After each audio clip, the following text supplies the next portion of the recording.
Hanya karena gadis itu cantik, dia dijual oleh ayahnya kepada raja tua yang kejam. Namun, beredar desas-desus bahwa raja telah menyiksa dua istrinya hingga mati dan dia akan menjadi istri ketiga yang malang.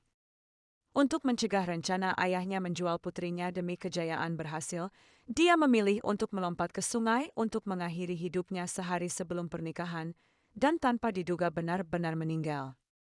Sementara itu, seorang gadis yang sejak kecil dianggap tidak beruntung, ditinggalkan oleh orang tuanya sejak lahir, memiliki mata yin-yang yang memungkinkannya melihat hal-hal yang seharusnya tidak dilihatnya. Untungnya, nenek yang baik hati, Ling Shen, mengadopsinya dan memperingatkannya untuk tidak pernah mendekati air. Dia tentu saja memahami makna penting yang tersirat dalam hal ini. Sekalipun dia tidak bisa menghindari takdir, dia tetap ingin hidup dengan gigih, jadi dia selalu mengabaikan hantu-hantu itu. Tanpa diduga, dia terbangun dan mendapati dirinya merasuki tubuh seseorang bernama Heli dan bertemu dengan seorang pria yang menyeret segerombolan roh jahat yang penuh dendam.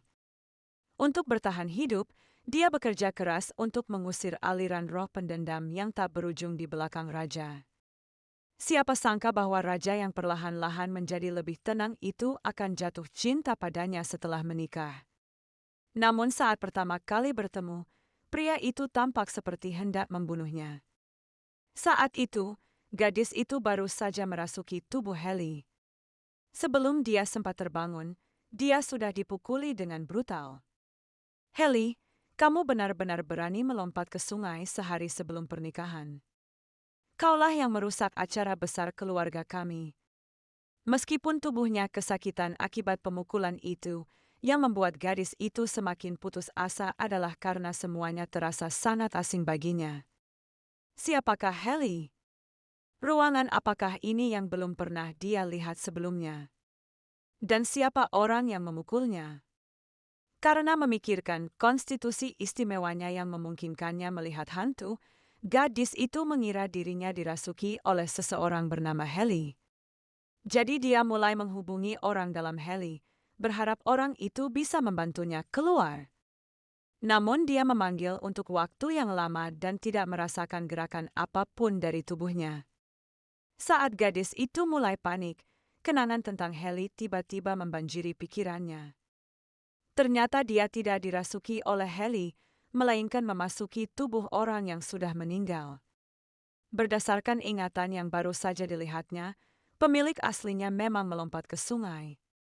Dan orang yang memukulinya saat ini adalah ayah Heli, Duke Duncan.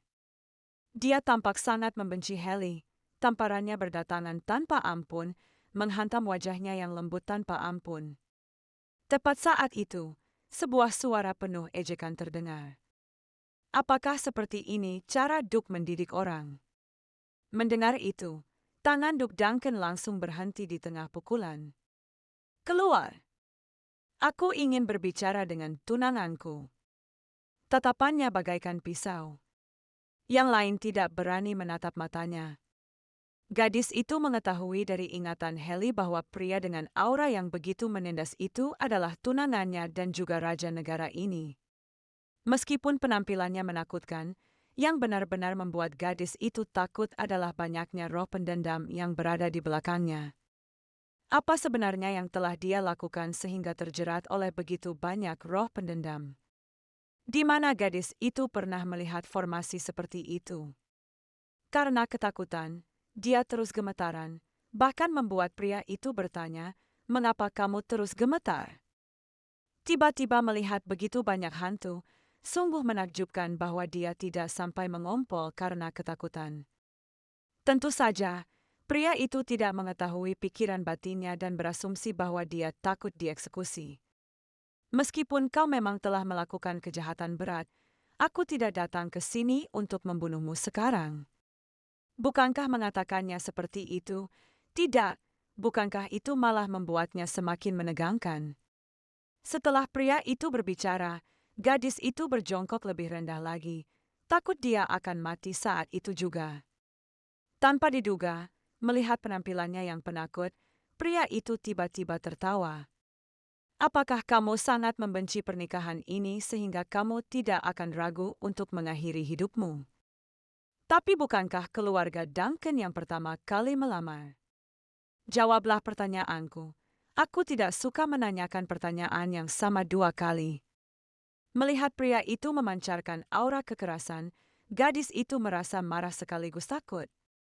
Dia bukan Hailey, dia sama sekali tidak mengerti apa yang telah terjadi. Selain itu, ingatan tentang Hailey tidak lengkap, tetapi hidupnya penting, jadi dia menjawab dengan hati-hati, "Aku tidak melakukan itu karena aku membencinya."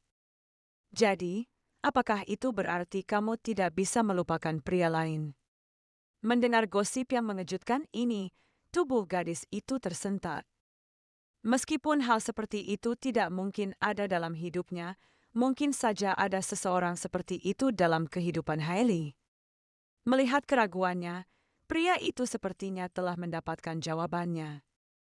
Namun baginya, apakah Hailey memiliki seseorang yang tak bisa ia lupakan atau tidak, itu tidak relevan.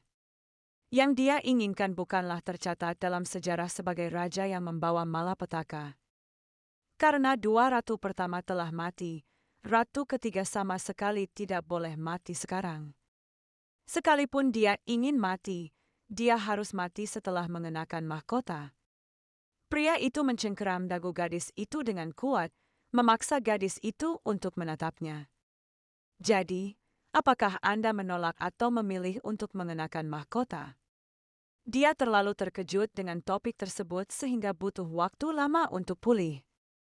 Dia, yang melakukan pekerjaan serabutan di sebuah desa pegunungan, sebenarnya akan menjadi pasangan seorang raja. Mengapa hantu-hantu di belakang pria itu juga menatapnya?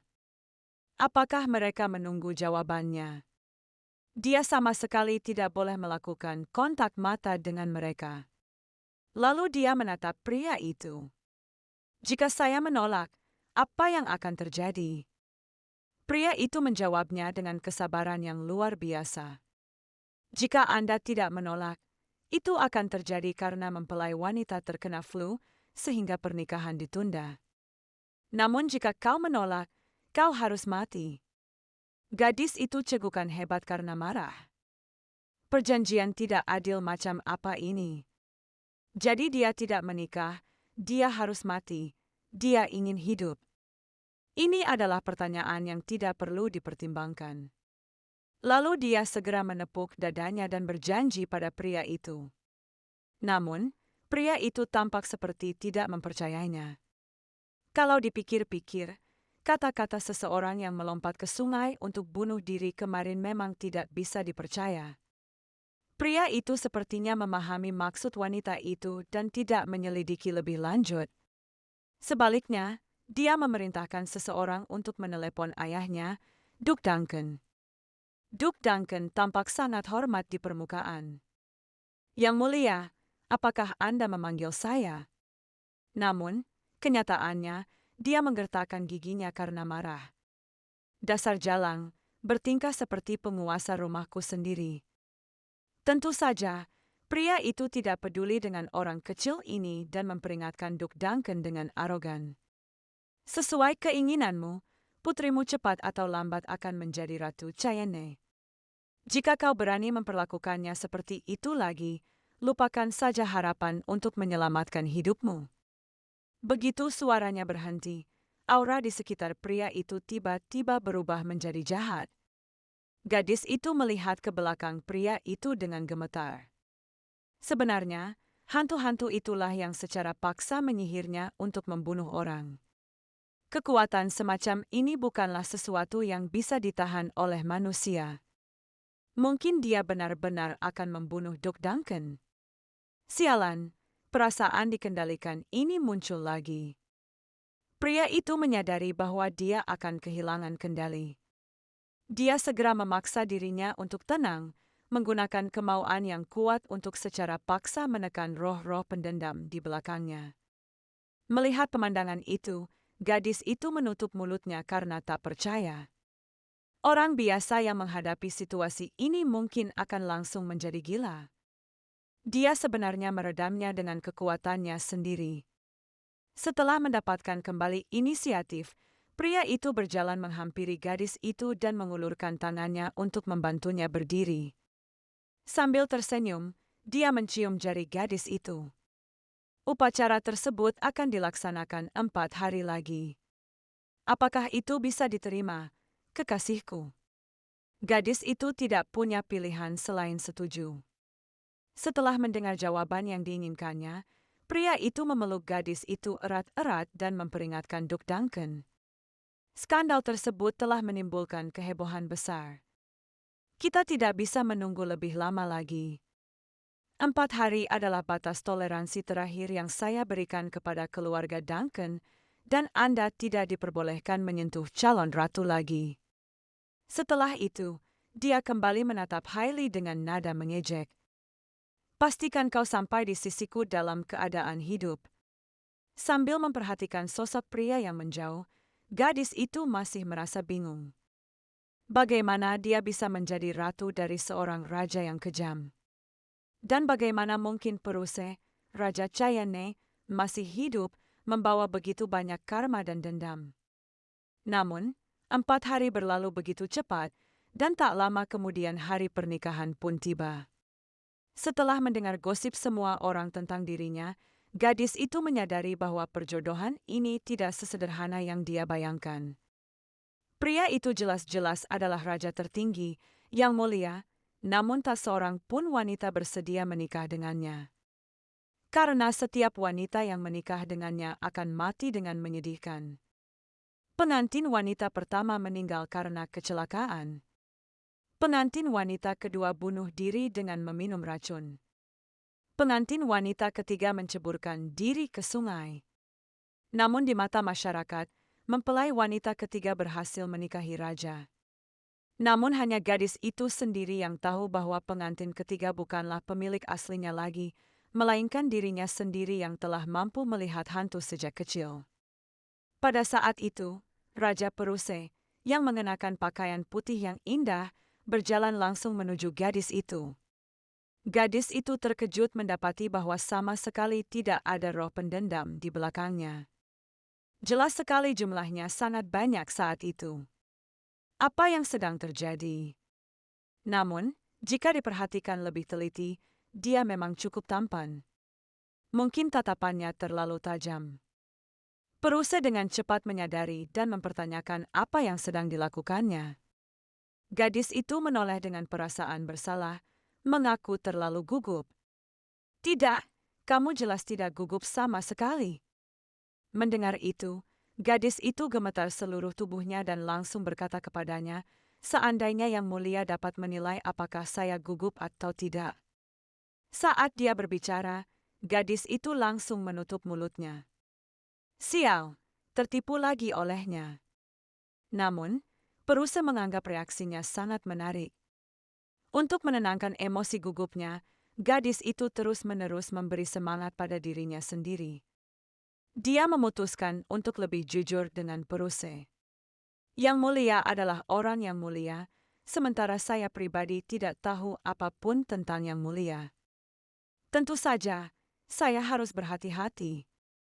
Setelah berbicara, dia dengan cepat melirik Peruse. Apakah itu terlalu terus terang? Di luar dugaan, Peruse mengira dia baik-baik saja seperti itu. Seiring waktu berlalu, seorang petugas datang untuk memberitahu mereka bahwa sudah waktunya bagi pengantin baru untuk masuk.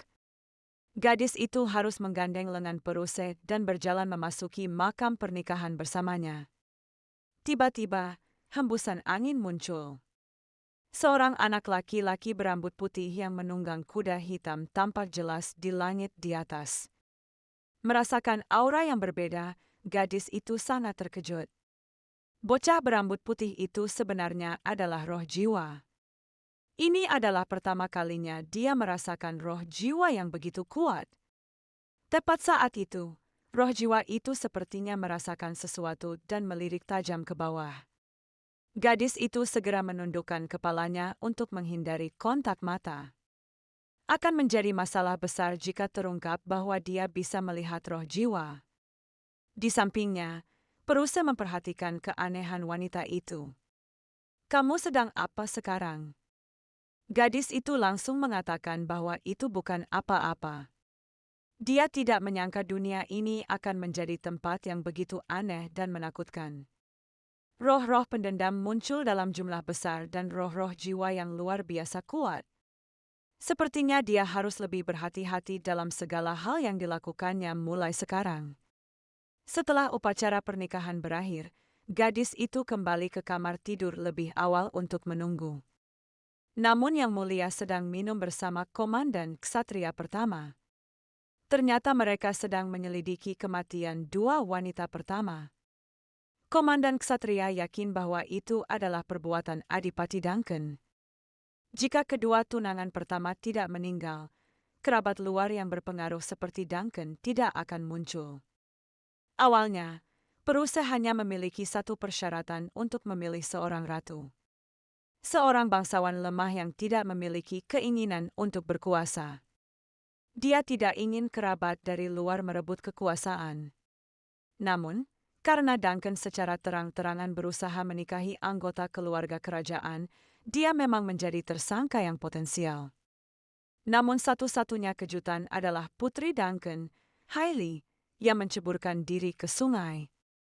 Meskipun dia tidak meninggal, Peruse percaya bahwa dia sebenarnya tidak memiliki keinginan untuk menjadi ratu.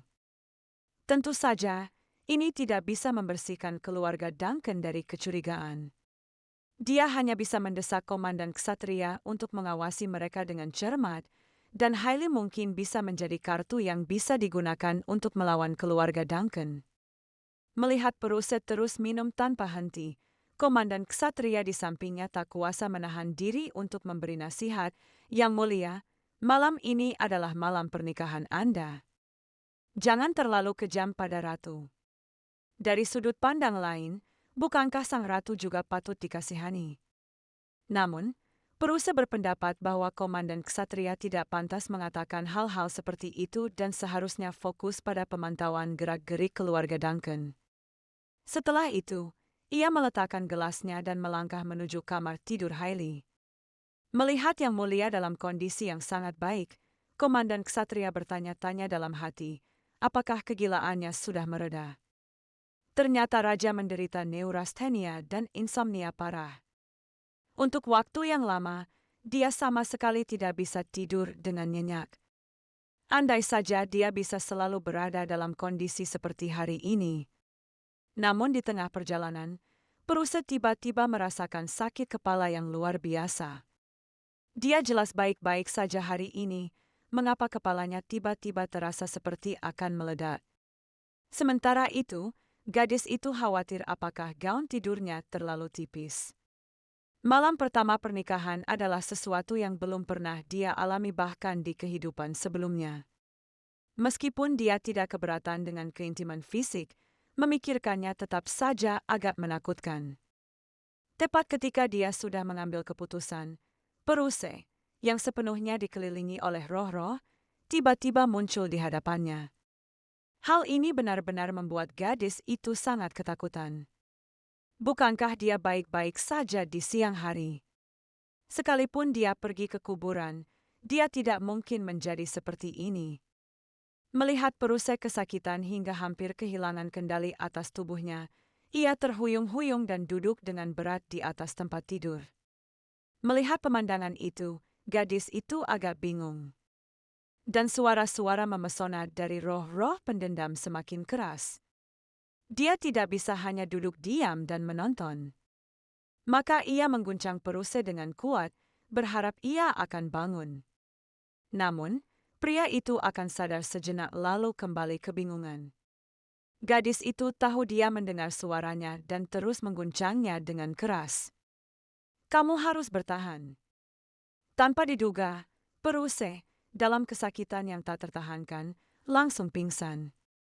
Untuk menyelamatkan suaminya, dia menggunakan kemampuannya untuk pertama kalinya dan membuat semua orang kagum. Dia menggigit ujung jarinya untuk menggambar jimat dengan darah.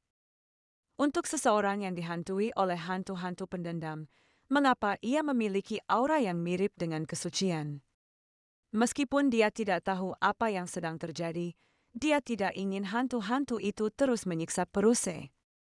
Meskipun Nenek Lingsan pernah memperingatkannya bahwa begitu dia ikut campur dalam dunia hantu, nasibnya akan menjadi lebih sulit. Namun, mengingat bagaimana Peruse telah menghentikan Duncan dari memukulinya dengan brutal, gadis itu ingin membalas budi, meskipun hanya sekali. Maka ia segera melakukan mantra yang diam-diam dipelajarinya dari Nenek Lingsan. Tanpa diduga, para hantu itu langsung merasakan bahwa gadis itu dapat melihat mereka. Melihat itu, gadis itu dengan tegas merobek sedikit bagian pakaiannya dan menggigit jarinya dengan keras untuk menggambar jimat dengan darah. Meskipun dia tidak tahu apakah itu akan berhasil saat berhadapan dengan hantu, seseorang harus menunjukkan semangat tanpa rasa takut. Orang mati yang telah meninggal, waktu orang hidup dan dunia bawah berbeda. Dunia orang hidup dan orang mati tidaklah kompatibel. Kalian yang mengabaikan hukum seperti ini, kembalilah ke tempat asal kalian. Setelah gadis itu selesai melafalkan mantra dengan penuh keyakinan, suara gemerisik terus terdengar. Melihat hantu-hantu pendendam itu menghilang satu persatu, gadis itu tahu bahwa dia telah berhasil. Namun, efek samping dari merapal mantra itu membuatnya merasa pusing dan kelelahan. Meskipun dia tidak bisa menyelesaikan semuanya sekaligus, setidaknya dia telah mengusir mereka untuk sementara waktu. Untuk mencegah roh-roh pendendam muncul lagi, sebaiknya dia menyembunyikan jimat itu di bawah tempat tidur terlebih dahulu. Saat itu, gadis itu berbalik. Jika Anda membaca ini, Anda bisa tidur nyenyak malam ini. Adapun kebaikanmu, akan kubalas. Sebelum selesai berbicara, gadis itu pingsan karena kelelahan. Begitu saja, dia jatuh di samping Peruse. Dalam sekejap mata, hari ketiga pun tiba. Gadis itu membuka matanya yang masih mengantuk. "Heli, kamu sudah bangun." Mendengar itu, gadis itu langsung duduk tegak. "Katakan padaku apa yang salah." Peruse menunjuk ke betis gadis itu yang menempel padanya. Gadis itu segera menariknya kembali. Pikirannya dengan panik berusaha mengingat kapan terakhir kali mereka melakukan hal yang begitu intim. Dengan wajah memerah dan jantung berdebar kencang, dia menjelaskan kepada Peruse, tetapi tidak terjadi apa-apa. Melihat gadis itu tampak begitu lucu dan menggemaskan, Peruse mengaku tidak merasa kecewa. "Tapi jika bukan kamu yang melakukannya, apakah ada orang lain yang tidak dikenal di ruangan ini?" Pertanyaan yang tiba-tiba itu membuat gadis itu terdiam sejenak dan tidak mampu menjawab. Dia tidak bisa mengatakan dengan pasti bahwa ada roh-roh pendendam yang mengejarnya. Lalu dengan malu-malu dia menyatakan bahwa dia menyentuhnya secara tidak sengaja. Peruse tidak mempercayainya. Mengenai kenangan kemarin, dia sudah tidak bisa mengingatnya lagi. Dia berpikir dia akan menjadi gila dan kehilangan kendali kemarin. Namun di luar dugaan, pikirannya sangat jernih. Dan perasaan jernih mulai muncul setelah Heli tiba. Mengingat reaksi lucunya barusan, senyum tipis muncul di sudut mulut Peruse. Setelah malam pertama yang kacau, gadis itu tidak melihat Peruse selama beberapa hari berturut-turut. Meskipun dia tidak bermaksud agar dia berterima kasih padanya, dia tetap merasa sedikit sedih. Namun, sekarang bukanlah waktu untuk mengkhawatirkan hal-hal kecil seperti itu. Dia harus membuat jimat yang layak terlebih dahulu. Ternyata, setelah mengusir roh-roh pendendam hari itu, mereka mulai menghantui gadis itu. Kematian adalah takdirmu. Peruse akan memenggal lehermu. Mendengar celoteh tanpa henti dari roh-roh pendendam, gadis itu segera menyalakan jimat untuk mengusir mereka. Dia sudah pernah meninggal sekali. Mati lagi secepat ini akan terlalu kejam. Seandainya dia tahu, dia pasti akan mendengarkan Nenek Lingsuan. Namun sekarang, menyelamatkan nyawanya adalah prioritas utama. Maka gadis itu mulai membuat penghalang, menyembunyikan jimat di setiap sudut. Tiba-tiba, Suara isak tangis menarik perhatian gadis itu. Dia segera bergerak untuk mencari sumber suara tersebut. Apakah masih ada hantu-hantu pendendam yang belum pergi? Namun, dia tidak merasakan aura jahat apapun. Saat suara itu semakin mendekat, gadis itu membuka tirai. Dia melihat sesosok roh kecil berpegangan pada meja, gemetaran. Melihat pria itu hampir kehilangan kendali karena sihir roh pendendam, gadis itu mengabaikan bahaya dan memeluknya erat-erat. Jantung Perusa berdebar kencang, matanya membelalak tak percaya. Dan dia benar-benar mengira reaksi ini adalah Rosario yang mengusir hantu-hantu pendendam. Belum lama ini, untuk mengusir hantu yang mengganggu pria itu, gadis itu membuat jimat semalaman dan memasang penghalang, tetapi secara tidak sengaja menemukan roh kecil yang telah hidup selama 300 tahun. Setelah mengetahui bahwa itu bukan hantu jahat, gadis itu dengan lembut menghiburnya agar tidak menangis. Meskipun dia memegang jimat, dia tidak melakukan sesuatu yang buruk. Roh kecil itu harus mengumpulkan keberanian untuk menanyakan namanya. Nama saya Izai. Ini adalah pertama kalinya gadis itu menyebut namanya sendiri dengan lantang setelah merasuki tubuh di dunia ini. Perasaan asing itu membuat detak jantungnya menjadi sangat cepat.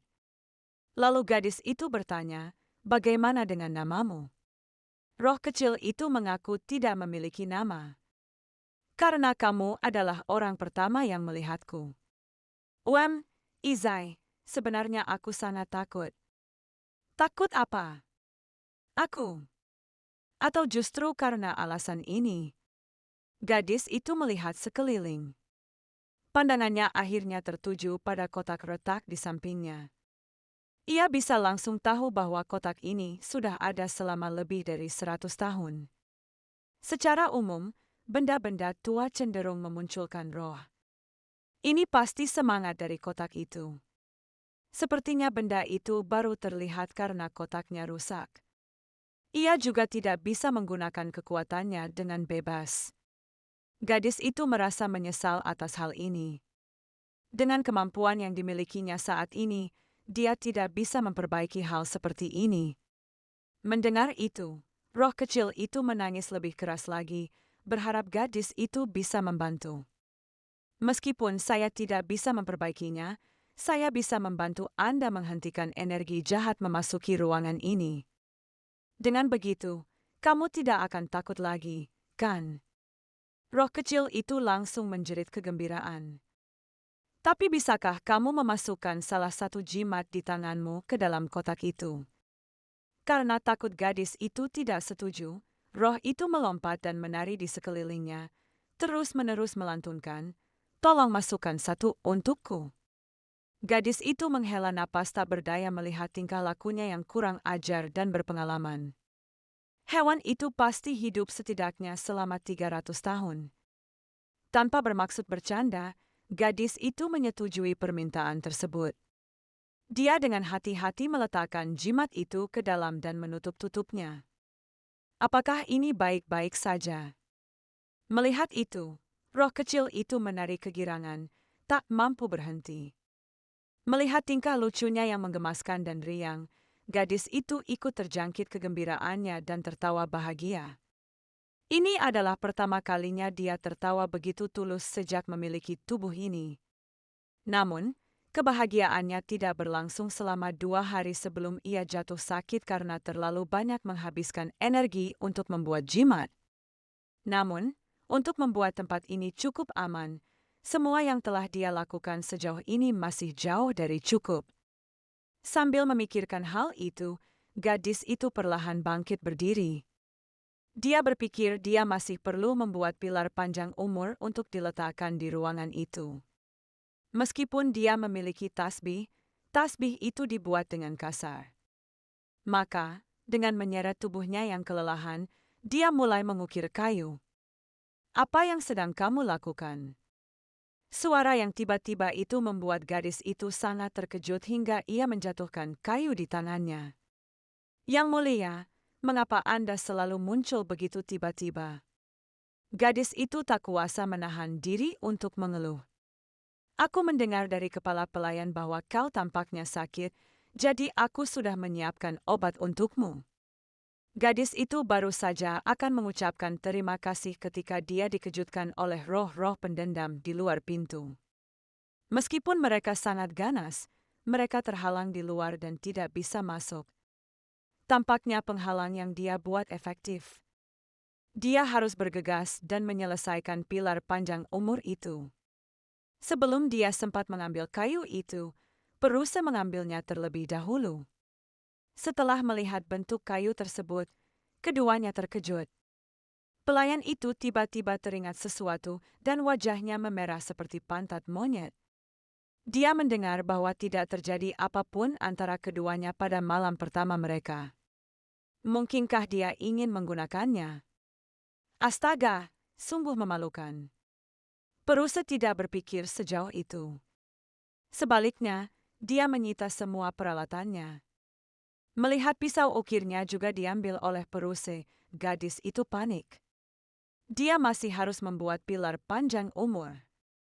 Belum lama ini, kau menceburkan diri ke danau dan sekarang kau memegang pisau. Sebagai suaminya, bagaimana mungkin dia hanya duduk diam dan menonton? Setelah itu, Peruse mengambil pisau dan pergi. Untungnya, dia telah mendengarkan laporan komandan malam dan datang untuk memeriksa. Perilaku Hailey memang agak tidak normal. Ia tidak menyadari bahwa perilaku abnormal Hailey sebenarnya bertujuan untuk mengusir roh-roh pendendam di sekitarnya. Gadis itu, yang merasa sedih setelah peralatan kerjanya disita, berbaring di tempat tidur. Pilar panjang umur itu bisa diselesaikan hanya dalam beberapa hari lagi. Sepertinya dia tidak punya kegiatan apapun saat ini. Tepat saat itu, dia tiba-tiba teringat buku harian Hailey yang asli.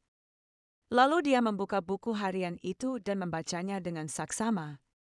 Awalnya, dia ingin menemukan beberapa kenangan yang tidak dia ingat dari buku harian itu. Namun dalam buku harian itu, Hailey tampaknya selalu menjalani kehidupan tanpa beban. Tiba-tiba, terdengar ketukan di pintu. Yang mulia Ratu, keluarga Anda telah mengirimkan surat dan obat-obatan. Gadis itu mengatakan bahwa dia sudah tidak merasa tidak enak badan lagi, jadi dia tidak membutuhkan obat untuk saat ini. Namun dia tetap harus membaca surat itu. Surat yang dikirim Duke Duncan jelas bukan pertanda baik. Seperti yang dia duga, menanyakan tentang kesehatannya hanyalah dalih belaka. Tujuan sebenarnya adalah untuk menempatkan orang-orang dari rumah besar Adipati ke istana. Gadis itu tidak tahu bagaimana harus menjawab Duke Duncan, jadi dia memutuskan untuk bertanya kepada Peruse apa pendapatnya tentang masalah ini. Di ruang audiensi, mendengarkan laporan-laporan yang menjengkelkan, Peruse berada dalam suasana hati yang sangat buruk.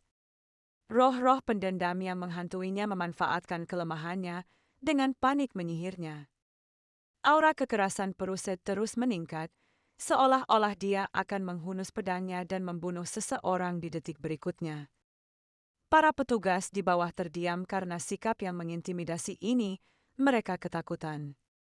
Bahkan seorang komandan ksatria di sisinya pun sangat tegang, siap untuk turun tangan dan menghentikannya kapan saja. Sejak naik tahta 3 tahun lalu, citra kejam Peruse semakin menonjol. Meskipun komandan ksatria sering menasihatinya, dia tetap akan menghunus pedangnya dan menumpahkan darah karena hal-hal sepele. Dulu dia adalah anak yang ceria. Kini ia telah berubah menjadi orang yang sama sekali berbeda. Pada saat itu, Hailey, yang ingin meminta pendapatnya, kebetulan melihat adegan kacau ini. Pelayan di sebelahnya menyarankan, sebaiknya kita kembali saja sekarang. Hailey segera berbalik untuk pergi.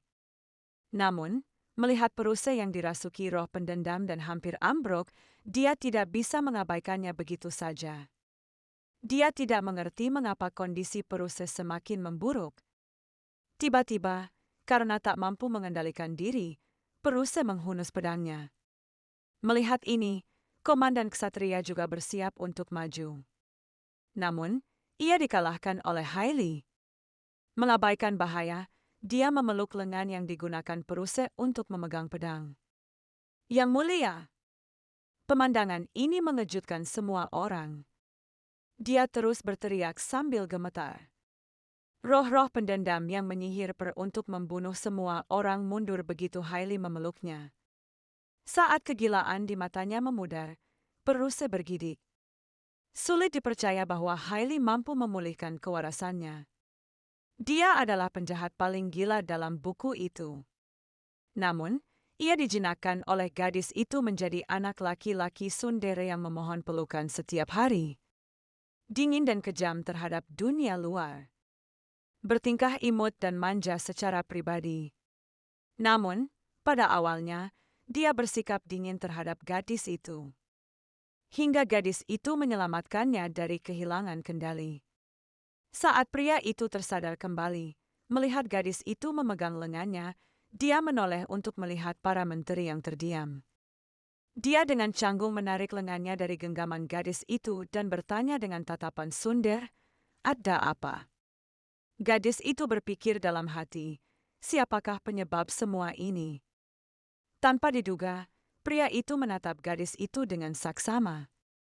Dengan sikap seolah berkata, "Jangan sampai aku bertanya untuk kedua kalinya." Hal ini membuat gadis itu bingung harus berbuat apa. Awalnya, dia ingin berbicara dengannya tentang bagaimana cara menjawab Duke Duncan. Namun, mengingat hubungannya yang buruk dengan sang adipati, menyebutkan hal itu pasti akan menimbulkan emosi negatif. Jika roh-roh pendendam yang merajalela itu kembali memanfaatkan kesempatan, maka pengorbanan heroiknya barusan akan sia-sia. "Saya datang untuk mengundang Anda minum teh. Tapi sepertinya aku datang di waktu yang salah." Keduanya berbicara seolah-olah tidak ada orang lain di sana. Namun, pria itu jelas tidak mempercayainya. Hal ini membuat para menteri di bawah sangat ketakutan sehingga mereka tidak berani bernapas dengan keras. Karena tidak tahu bagaimana cara menutupi kebohongannya, gadis itu meminta bantuan kepada pelayannya. Setelah menerima isyarat tersebut, pelayan itu, dengan keringat bercucuran, segera membantu menenangkan keadaan untuk gadis itu. Di luar dugaan, pria itu dengan senang hati menerima tawaran teh tersebut. Tak lama kemudian, pelayan menyiapkan teh. Gadis itu menyeruput tehnya dengan canggung, tak tahu harus berkata apa. Tehnya pun tidak enak. "Hailey, apa yang kamu pikirkan? Lagi pula, yang tidak suka teh adalah kamu, bukan aku." Setelah kebenaran terungkap, gadis itu berkeringat dingin tetapi tetap tenang di permukaan. Pria itu tiba-tiba tertawa. Melihat hal ini, gadis itu menyadari bahwa dia tidak terlahir dengan temperamen yang kasar. Dia juga tidak keberatan bercanda. Alasan dia menjadi tidak terkendali dan melakukan kekerasan adalah karena dia dihantui oleh roh-roh pendendam. Namun dia tidak menyangka bahwa hanya dengan sedikit menjauh darinya, makhluk-makhluk gaib itu akan langsung menempel padanya. Melihat pria itu kesakitan dan gelisah, gadis itu tidak bisa berpaling. Dia bangkit dan berjalan menuju pria itu. "Apakah kamu tidak tidur nyenyak? Apakah terlihat seperti itu?" Pria itu sedikit terkejut. Gadis itu mengangguk pelan. Kemudian, sambil melambaikan tangan yang mengenakan tasbih, dia melancarkan serangan terhadap hantu-hantu itu. Pada saat itu, dia menarik napas dalam-dalam. Dengan bunyi plop, dia duduk di samping pria itu, mengulurkan tangan dan dengan lembut memegang tangannya. Melihat pemandangan ini, komandan ksatria itu langsung terkejut, takut Yang Mulia akan kehilangan kendali lagi karena hal ini. Lagi pula, semua orang di keluarga kerajaan tahu bahwa hubungan pernikahan mereka dingin. Tanpa diduga, gadis itu mulai memijat tangannya. Pria itu bingung. Ini membantu mengatasi masalah tidur. Dulu saya juga menderita insomnia. Namun, keseriusan gadis itu justru diiringi tawa kecil dari pria tersebut. Dia berpikir, Dia bahkan tidak repot-repot menyembunyikan kebohongannya lagi sekarang. Setelah memijat beberapa saat, gadis itu menyadari bahwa pria itu telah terjerat oleh hantu terlalu lama dan aliran energinya terblokir. Lagi pula, tidak ada yang lebih tahu darinya kemana energi dalam tubuh seseorang seharusnya mengalir. Sebelum merapal mantra untuk orang-orang yang datang menemui Nenek Lingsan, gadis itu akan membantu mereka mengatur energi mereka. Dan terus memiliki energi spiritual yang kuat. Terhambatnya energi yang dimilikinya bahkan lebih berbahaya. Dia juga tidak terlihat seperti orang jahat. Mengapa dia menarik begitu banyak roh pendendam? Saat itu, gadis itu terus bekerja keras untuk membersihkan meridiannya. Ketika dia sampai di anak tangga terakhir, wajah pria itu menjadi gelap, jelas sekali dia merasakan sakit. Biarkan mengalir saja. Saat suara gadis itu berhenti, pria itu merasakan kehangatan di seluruh tubuhnya. Detik berikutnya, ia kehilangan kekuatannya dan berbaring di atas gadis itu untuk menyelamatkan pria yang terjerat oleh roh-roh pendendam. Gadis itu tidak lagi menyembunyikan kemampuannya. Dia hanya membantu pria itu membersihkan meridiannya. Tanpa diduga, pria itu tertidur dengan nyaman, merasa aliran energinya jauh lebih baik. Gadis itu akhirnya bisa bersantai. Setidaknya untuk sementara waktu, belian akan lebih mudah menghadapi roh-roh pendendam itu. Dan gadis itu, setelah menghabiskan banyak energi, merasa mengantuk. Tanpa diduga, Komandan Malam tiba-tiba menjulurkan kepalanya masuk. Apakah dia benar-benar tertidur? Hal ini mengejutkan gadis itu, membuatnya bergidik. Dia menjawab dengan canggung. Sepertinya Yang Mulia terlalu lelah. Komandan Malam itu tidak menyangka Yang Mulia akan benar-benar tertidur mengingat beliau tidak bisa tidur selama beberapa hari terakhir. Jadi, menurutmu aneh kalau dia tertidur setelah aku memijatnya? Komandan Malam itu langsung berkeringat dingin. Bagaimana seharusnya dia menjelaskan hal ini? Mungkin dia terlalu sensitif. Gadis itu memikirkannya dengan cermat. Di mata orang lain, perilakunya memang agak aneh. Bergegas maju tanpa mempedulikan apapun untuk menghentikan belian. Tepat saat itu, seorang petugas membawakan selimut dan menutupi pria itu. Pelayan di sampingnya menatapnya dengan marah. Tidakkah kau lihat bahu ratu itu sangat kurus?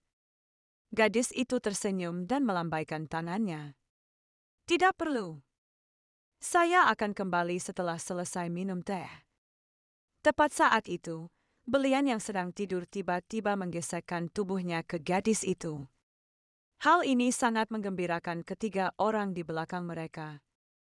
Semua orang ingin bergosip. Gadis itu berusaha sekuat tenaga untuk mencegah mereka salah paham. Tanpa diduga, tangan belian dengan kuat melingkari pinggangnya. Gadis itu langsung merasa putus asa. Menjelaskan saja tidak akan berhasil. Tidak menjelaskan pun tidak akan berhasil. Belian hanya secara naluriah mencari energi murni. Dan jimat-jimat yang dimilikinya mengandung energi pembersihan. Melihat bahwa belian tidak akan bangun dalam waktu dekat, gadis itu harus meminta selimut. Dia benar-benar lelah. Meskipun tidak menghabiskan banyak energi seperti menunggang jimat. Membersihkan energi orang lain membutuhkan upaya mental yang sangat besar. Setelah beberapa saat, belian bangun lebih dulu. Melihat gadis yang sedang tidur itu, dia segera bertanya kepada Komandan Ksatria apa yang telah terjadi.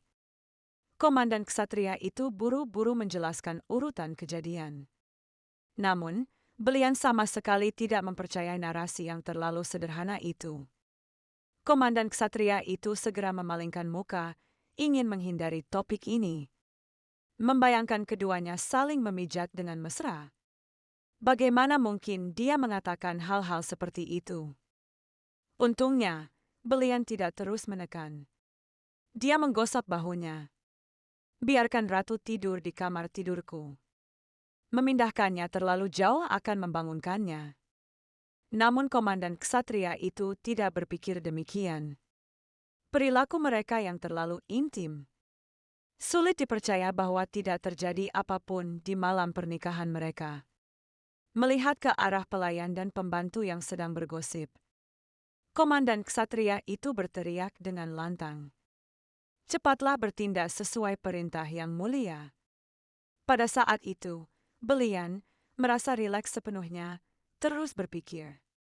Setiap kali tubuhnya terasa rileks. Itu semua karena Hailey. Sebenarnya apa yang sedang terjadi? Tidak lama kemudian, gadis itu terbangun karena suara tersebut. Dia mengira dirinya telah meninggal dalam tidurnya. Jika tidak, mengapa jumlahnya begitu banyak?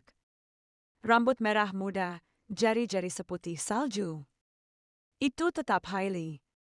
Sepertinya dia belum meninggal. Melihat hantu-hantu yang familiar di mana-mana, gadis itu langsung mengenali ruangan itu sebagai kamar Belian.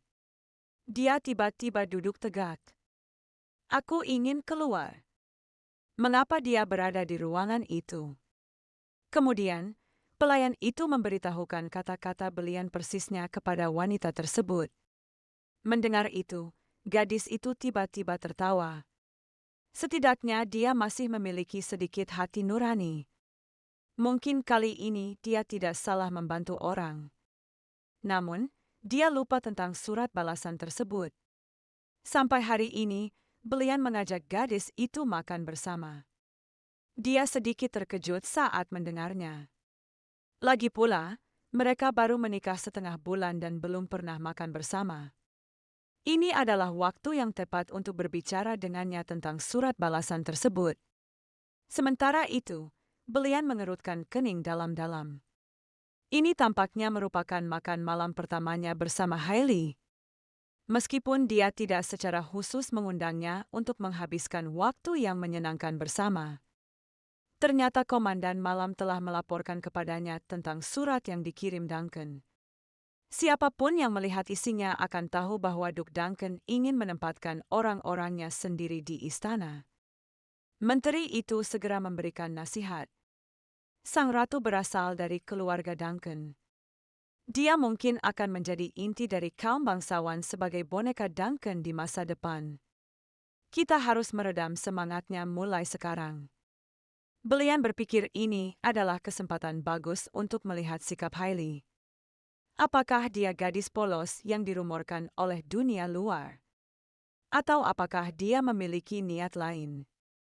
Namun, bagaimana cara berbicara dengan Hailey membuat Belian ragu-ragu untuk beberapa saat.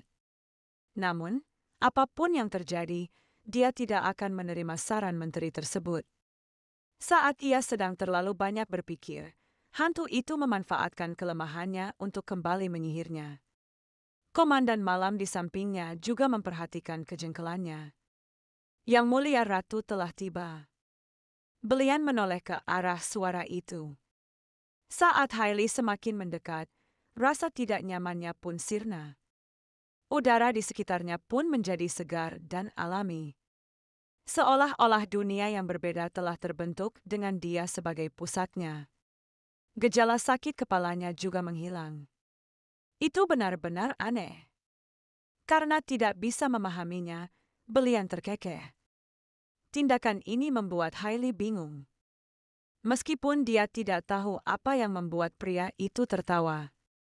Namun dia tidak bisa melupakan tujuan utama kedatangannya hari ini. Yang mulia, saya ada sesuatu yang ingin saya sampaikan. Ayahku, Duncan, mengirim surat beberapa hari yang lalu. Belian tidak menyangka dia akan membahasnya duluan. Apa kata sang adipati? Dia ingin mengirim orang ke sana. Apakah Anda ingin melihat suratnya? Meskipun tidak ada yang istimewa di dalamnya. Pria itu menyatakan bahwa tidak ada kebutuhan untuk itu. Sebenarnya, dia sudah pernah melihat salinannya. Jadi, apa yang ingin kamu lakukan? Hailey tidak menyangka Belian akan memberikan pilihan itu padanya kali ini juga. Belian tiba-tiba teringat apa yang terjadi pada malam sebelum pernikahan. Lalu dia tertawa terbahak-bahak. Jika Anda mau, Anda bisa memilikinya. Menyaksikan hal ini, komandan malam itu tak kuasa menahan diri untuk mengeluh dalam hati. Bagaimana dia dipermainkan oleh pihak lain? Hailey tampak serius. Apakah hak untuk memilih kali ini lebih adil daripada waktu itu? Kejujurannya yang belak-belakan langsung membuat belian geli. Dia berpikir bahwa wanita itu benar-benar menarik. Namun, gadis itu sangat gugup.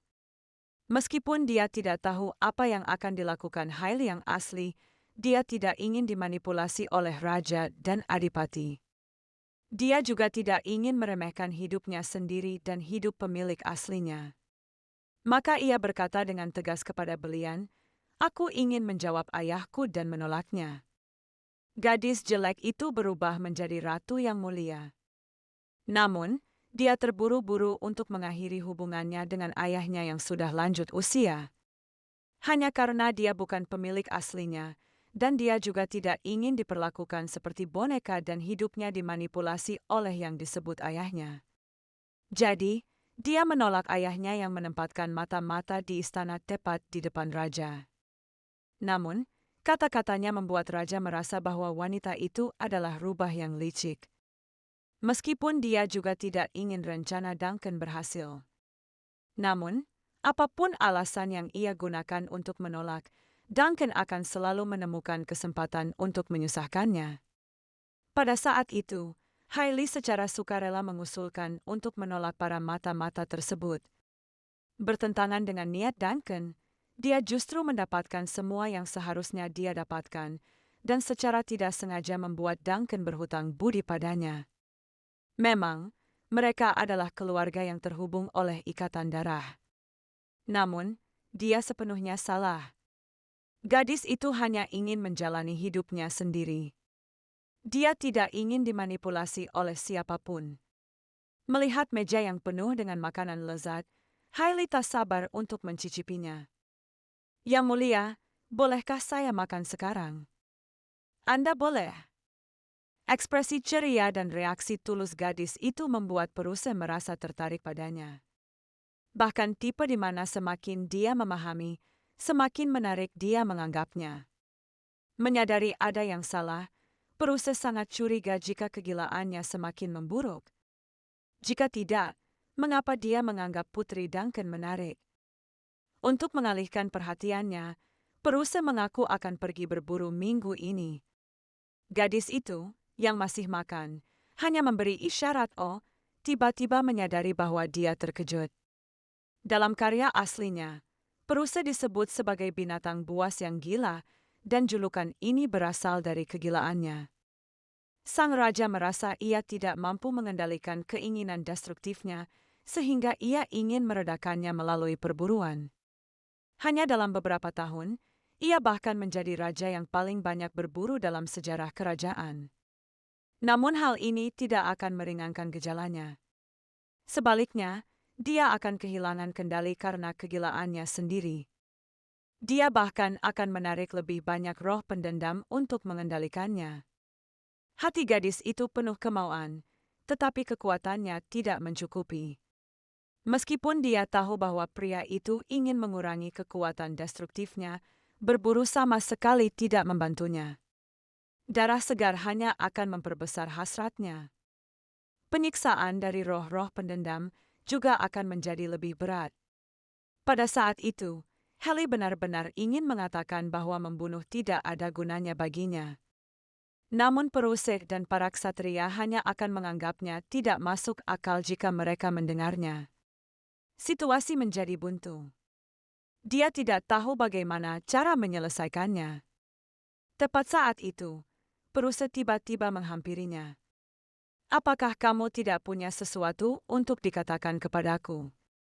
Gadis itu tidak mengerti maksudnya, seperti meminta saya untuk menangkap sesuatu dan membawanya kembali. "Aku tidak butuh apa-apa." Dalam hatinya, dia berharap pria itu tidak melakukan apapun sama sekali. Bagaimana dengan Bon Voyage? Berhati-hatilah di jalan. Sebenarnya, dia memohon padanya untuk tidak pergi kemanapun.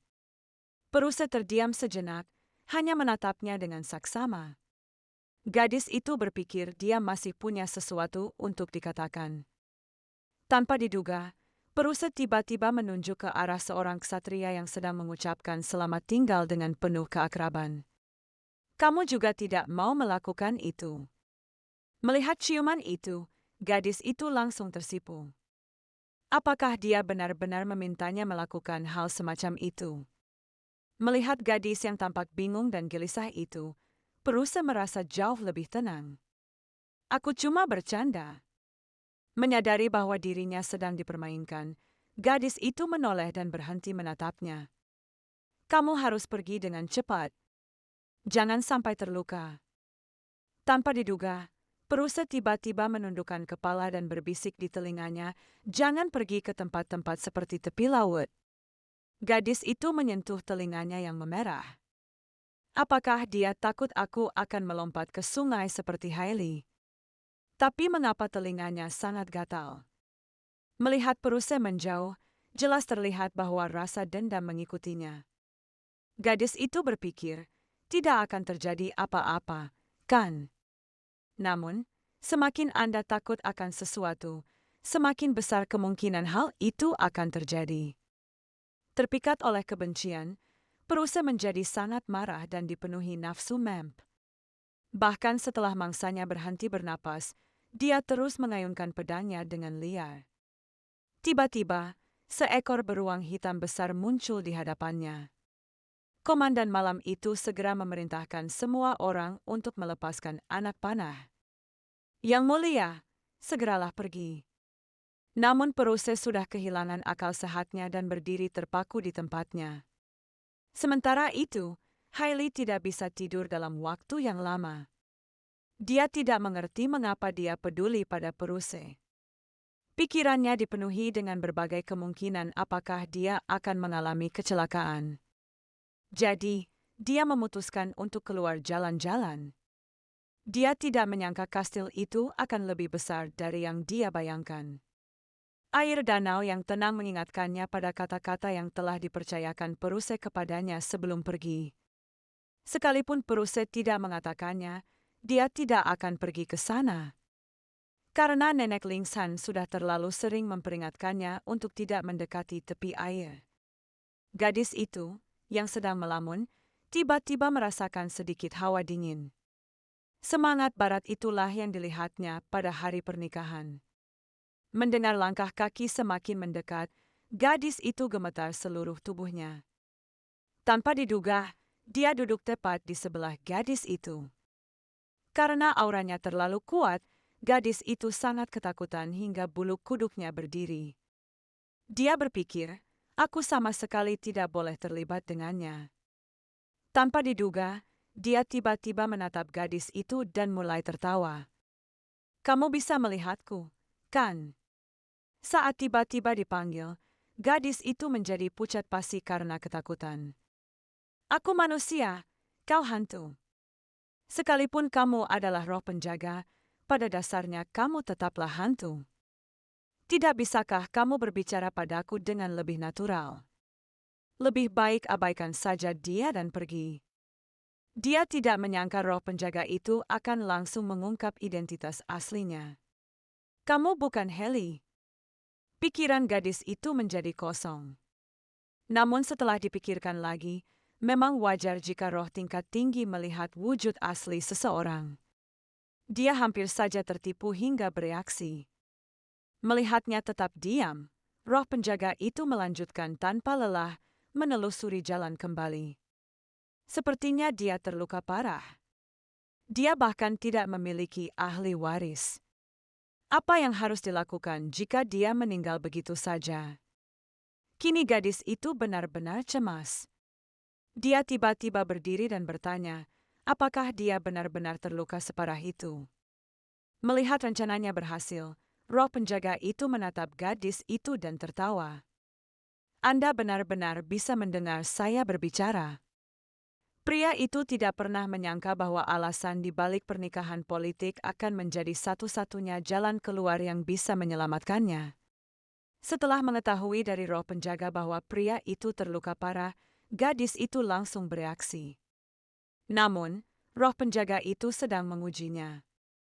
Kamu benar-benar bisa melihatku. Tindakan ini benar-benar membuat gadis itu marah. Mengapa kamu mempermainkan nyawa seseorang? Apakah manusia begitu tidak berarti di mata Anda? Roh penjaga itu menyuruhnya untuk tidak terlalu bersemangat. Peruse memang mengalami cedera serius. Gadis itu ingin menghadapinya lebih jauh, tetapi roh penjaga itu malah tertawa. Jika kamu mau pergi, pergilah dengan cepat. Jika kamu berlari ke sana sekarang, kamu akan menabraknya. Setelah mengatakan itu, dia menghilang dari hadapan gadis itu. Menyadari betapa seriusnya masalah tersebut, gadis itu memutuskan untuk segera bergegas ke sisi pria itu. Pria yang selamat dari serangan beruang hitam itu hampir tidak bernapas. Kesadarannya telah sepenuhnya jatuh ke dalam kegelapan, terus-menerus memohon agar seseorang datang dan membantunya. Pada saat itu, gadis yang berlari kencang itu tiba-tiba mencium bau darah yang sangat kuat. Saat menyaksikan pria itu dibawa masuk, dia tidak menyangka akan terjadi persis seperti yang dikatakan roh penjaga itu.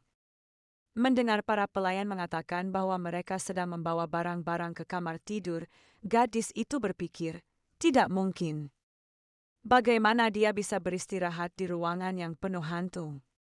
Dalam kepanikannya, dia menjadi kacau, mondar-mandir di tempat, tidak tahu harus berbuat apa. Tiba-tiba, sebuah ide cemerlang muncul. Dia segera berlari kembali ke kamar tidurnya. Dia menggeledah peti dan lemari, mengambil semua jimat yang bisa digunakan. Menghadapi permohonan terus-menerus dari roh kecil itu, jangan terima mereka. Namun situasinya mendesak, dan dia tidak bisa terlalu mempedulikan hal itu. Dia hanya bisa memperbaiki kesalahannya nanti. Tak lama kemudian, dia tiba di tempat di mana Peruse berada. Dia segera bergegas menuju ruangan itu, ingin masuk. Tanpa diduga, jalannya terhalang. Tepat saat itu, dokter tiba dengan napas terengah-engah. Melihat celah, gadis itu memanfaatkan kesempatan itu dan bergegas masuk. Namun pemandangan mengerikan di depan matanya hampir membuatnya muntah. Komandan jaga malam mengira wanita itu terangsang oleh bau darah dan dengan ramah memberinya sapu tangan. Tapi bukan karena bau darah. Itu karena energi jahat yang mengelilingi Peruse terlalu pekat. Dia mendekat dengan tenang untuk mengamati dengan saksama. Meskipun ada luka-luka, hal itu tidak akan membahayakan nyawanya. Gadis itu langsung menyadari bahwa dia telah ditipu oleh roh penjaga. Dia tidak menyangka akan dipermainkan oleh hantu. Pada saat itu, suara gumaman dari mulut Peruse menarik perhatian gadis itu. Namun matanya tampak cekung. Tanpa disadari, tangannya memegang sebuah senjata. Dia jelas dikendalikan oleh rasa dendam. Gadis itu tidak tahan melihat pemandangan itu. Saat pria itu mengangkat tangannya, Heli tiba-tiba menggenggam tangannya dengan erat. Yang mulia, apakah Anda baik-baik saja? Tanpa diduga, pria itu hanya menatapnya. Sepertinya kesadarannya belum pulih sepenuhnya. Meskipun dia mengenakan tasbih dan jimat, rasa dendam ini sangat kuat dan menolak untuk mereda. Jadi gadis itu memutuskan untuk menyerang duluan, mengucapkan mantra yang telah dipelajarinya, melafalkan kata-kata di mulutnya. Kekesalan yang terpendam itu melampiaskannya dengan kata-kata kasar padanya. Gadis itu hanya tersenyum. Kita lihat saja. Meskipun dia pernah memutuskan untuk tidak lagi peduli dengan hal-hal yang berkaitan dengan hantu. Di dunia ini, dialah satu-satunya yang bisa membantu menelusuri. Sekalipun ada banyak kesulitan, dia sama sekali tidak akan mundur. Kalian makhluk jahat, kembalilah ke tempat asal kalian dan menghilanglah. Saat mantra selesai dibaca, hantu yang penuh dendam itu mulai perlahan menghilang. Sementara itu, Peruse, yang berada dalam kegelapan pekat, tidak menyangka seberkas cahaya akan tiba-tiba muncul di atasnya. Hal ini mengejutkannya. Sampai saat ini, dia sendirian di sini. Siapa yang meneleponnya? Yang Mulia, apakah Anda baik-baik saja? Peruse, setelah sadar kembali, perlahan membuka matanya. Dia tidak menyangka itu adalah Heli. Dia segera menjatuhkan pedang di tangannya dan berbisik, "Aku baik-baik saja." Saat itu, dokter segera melangkah maju untuk memeriksa. Untungnya, cedera yang dialami tidak serius. Namun karena telah mengonsumsi terlalu banyak stamina, gadis itu merasa pusing. "Mengapa kamu datang ke sini?" Mendengar itu, hati gadis itu bergetar. Dia sendiri pun tidak tahu mengapa dia datang ke sini. Meskipun dia sendiri juga takut. Bahkan jika dia hanya mengucapkan terima kasih padanya, itu sudah cukup. Namun setelah dipikir-pikir lagi, mengapa menuntut begitu banyak dari seseorang yang lemah secara fisik? Lalu dia berdiri, bersiap untuk pergi. Tetap berada di sini akan menghambat pengobatan. Tepat saat tangannya ditarik, pria itu tiba-tiba meraih tangannya kembali. "Jangan pergi. Tinggallah sedikit lebih lama." Komandan ksatria di samping itu merasa hal itu sungguh luar biasa. Sejak Ratu tiba, Yang Mulia tiba-tiba menjadi jinak, seperti orang yang berbeda. Saat itu juga, gadis itu dengan cepat menarik tangannya keluar. "Apakah tanganmu tidak cedera? Anda tidak bisa menggunakan kekerasan." Sebenarnya, itu karena jantungnya berdebar kencang dan dia merasakan perasaan yang tidak biasa. Namun, wajah Peruse berubah muram, jelas tidak senang. Tindakan ini justru memicu kemarahan Hailey. Dengan perasaan gugup dan jengkel, dia melayangkan serangkaian pukulan kecil ke arah Peruse. "Aku sudah tahu ini akan terjadi saat kau pergi." Perburuan tidak lagi diizinkan. Di luar dugaan, pria yang sedang dipukuli itu malah tertawa. "Dilarang berburu. Anggap saja sekarang aku menyayangi binatang, oke?" Gadis itu merasa marah sekaligus patah hati. Melihat ini, Peruse memerintahkan yang lain untuk pergi. Ruangan itu tiba-tiba menjadi sunyi. Belakangan, rasa malu menyelimutinya. Gadis itu merasa rasa malunya mencapai puncaknya. Mengapa dia selalu melakukan hal-hal konyol akhir-akhir ini? Namun, dia tidak menyadari bahwa Peruse menatapnya sepanjang waktu. "Aku melihat cahaya di dalam kegelapan. Aku mengulurkan tangan dan melihat bahwa itu adalah kamu yang sedang memelukku. Sama seperti sekarang, kita saling berpegangan erat." Gadis itu mengira dia hanya sedang bermimpi. "Saya tidak bermaksud mengatakan terlalu banyak, tetapi Anda harus mengerti. Sebenarnya, tidak ada cara lain. Meskipun terdengar tidak bertanggung jawab dan tidak kompeten, saya benar-benar tidak punya pilihan lain." Kata-kata itu sangat menusuk hati gadis itu, sehingga dia tahu apa yang sedang terjadi padanya. Meskipun begitu, pupil matanya masih sangat jernih. Benarkah ini mata seseorang yang sedang mengumpulkan karma buruk? Gadis itu menundukkan kepalanya dengan hati yang berat. Melihat wajah gadis itu yang murung, Peruse mengira gadis itu sedang marah. Gadis itu menggelengkan kepalanya. "Apakah saya berhak marah? Mengapa tidak? Anda adalah ratu. Jika kamu tidak marah, bicaralah sedikit lebih banyak." Aku merasa jernih pikirannya saat mendengar suaramu. Mendengar itu, gadis itu akhirnya tersenyum. 2 hari kemudian, Duke Duncan, dengan menggunakan alasan bahwa Heli pingsan lagi, mengusulkan kepada Yang Mulia untuk mengirim beberapa orang yang dikenalnya dari kampung halaman untuk melayaninya. Peruse tampak tidak senang. Benar saja, Duncan menggigit dan tidak melepaskan gigitannya. Namun, Heli memang terlalu lemah. Mengingat sikapnya yang tegas sebelumnya, Peruse menolak permintaan Duncan tanpa berpikir panjang.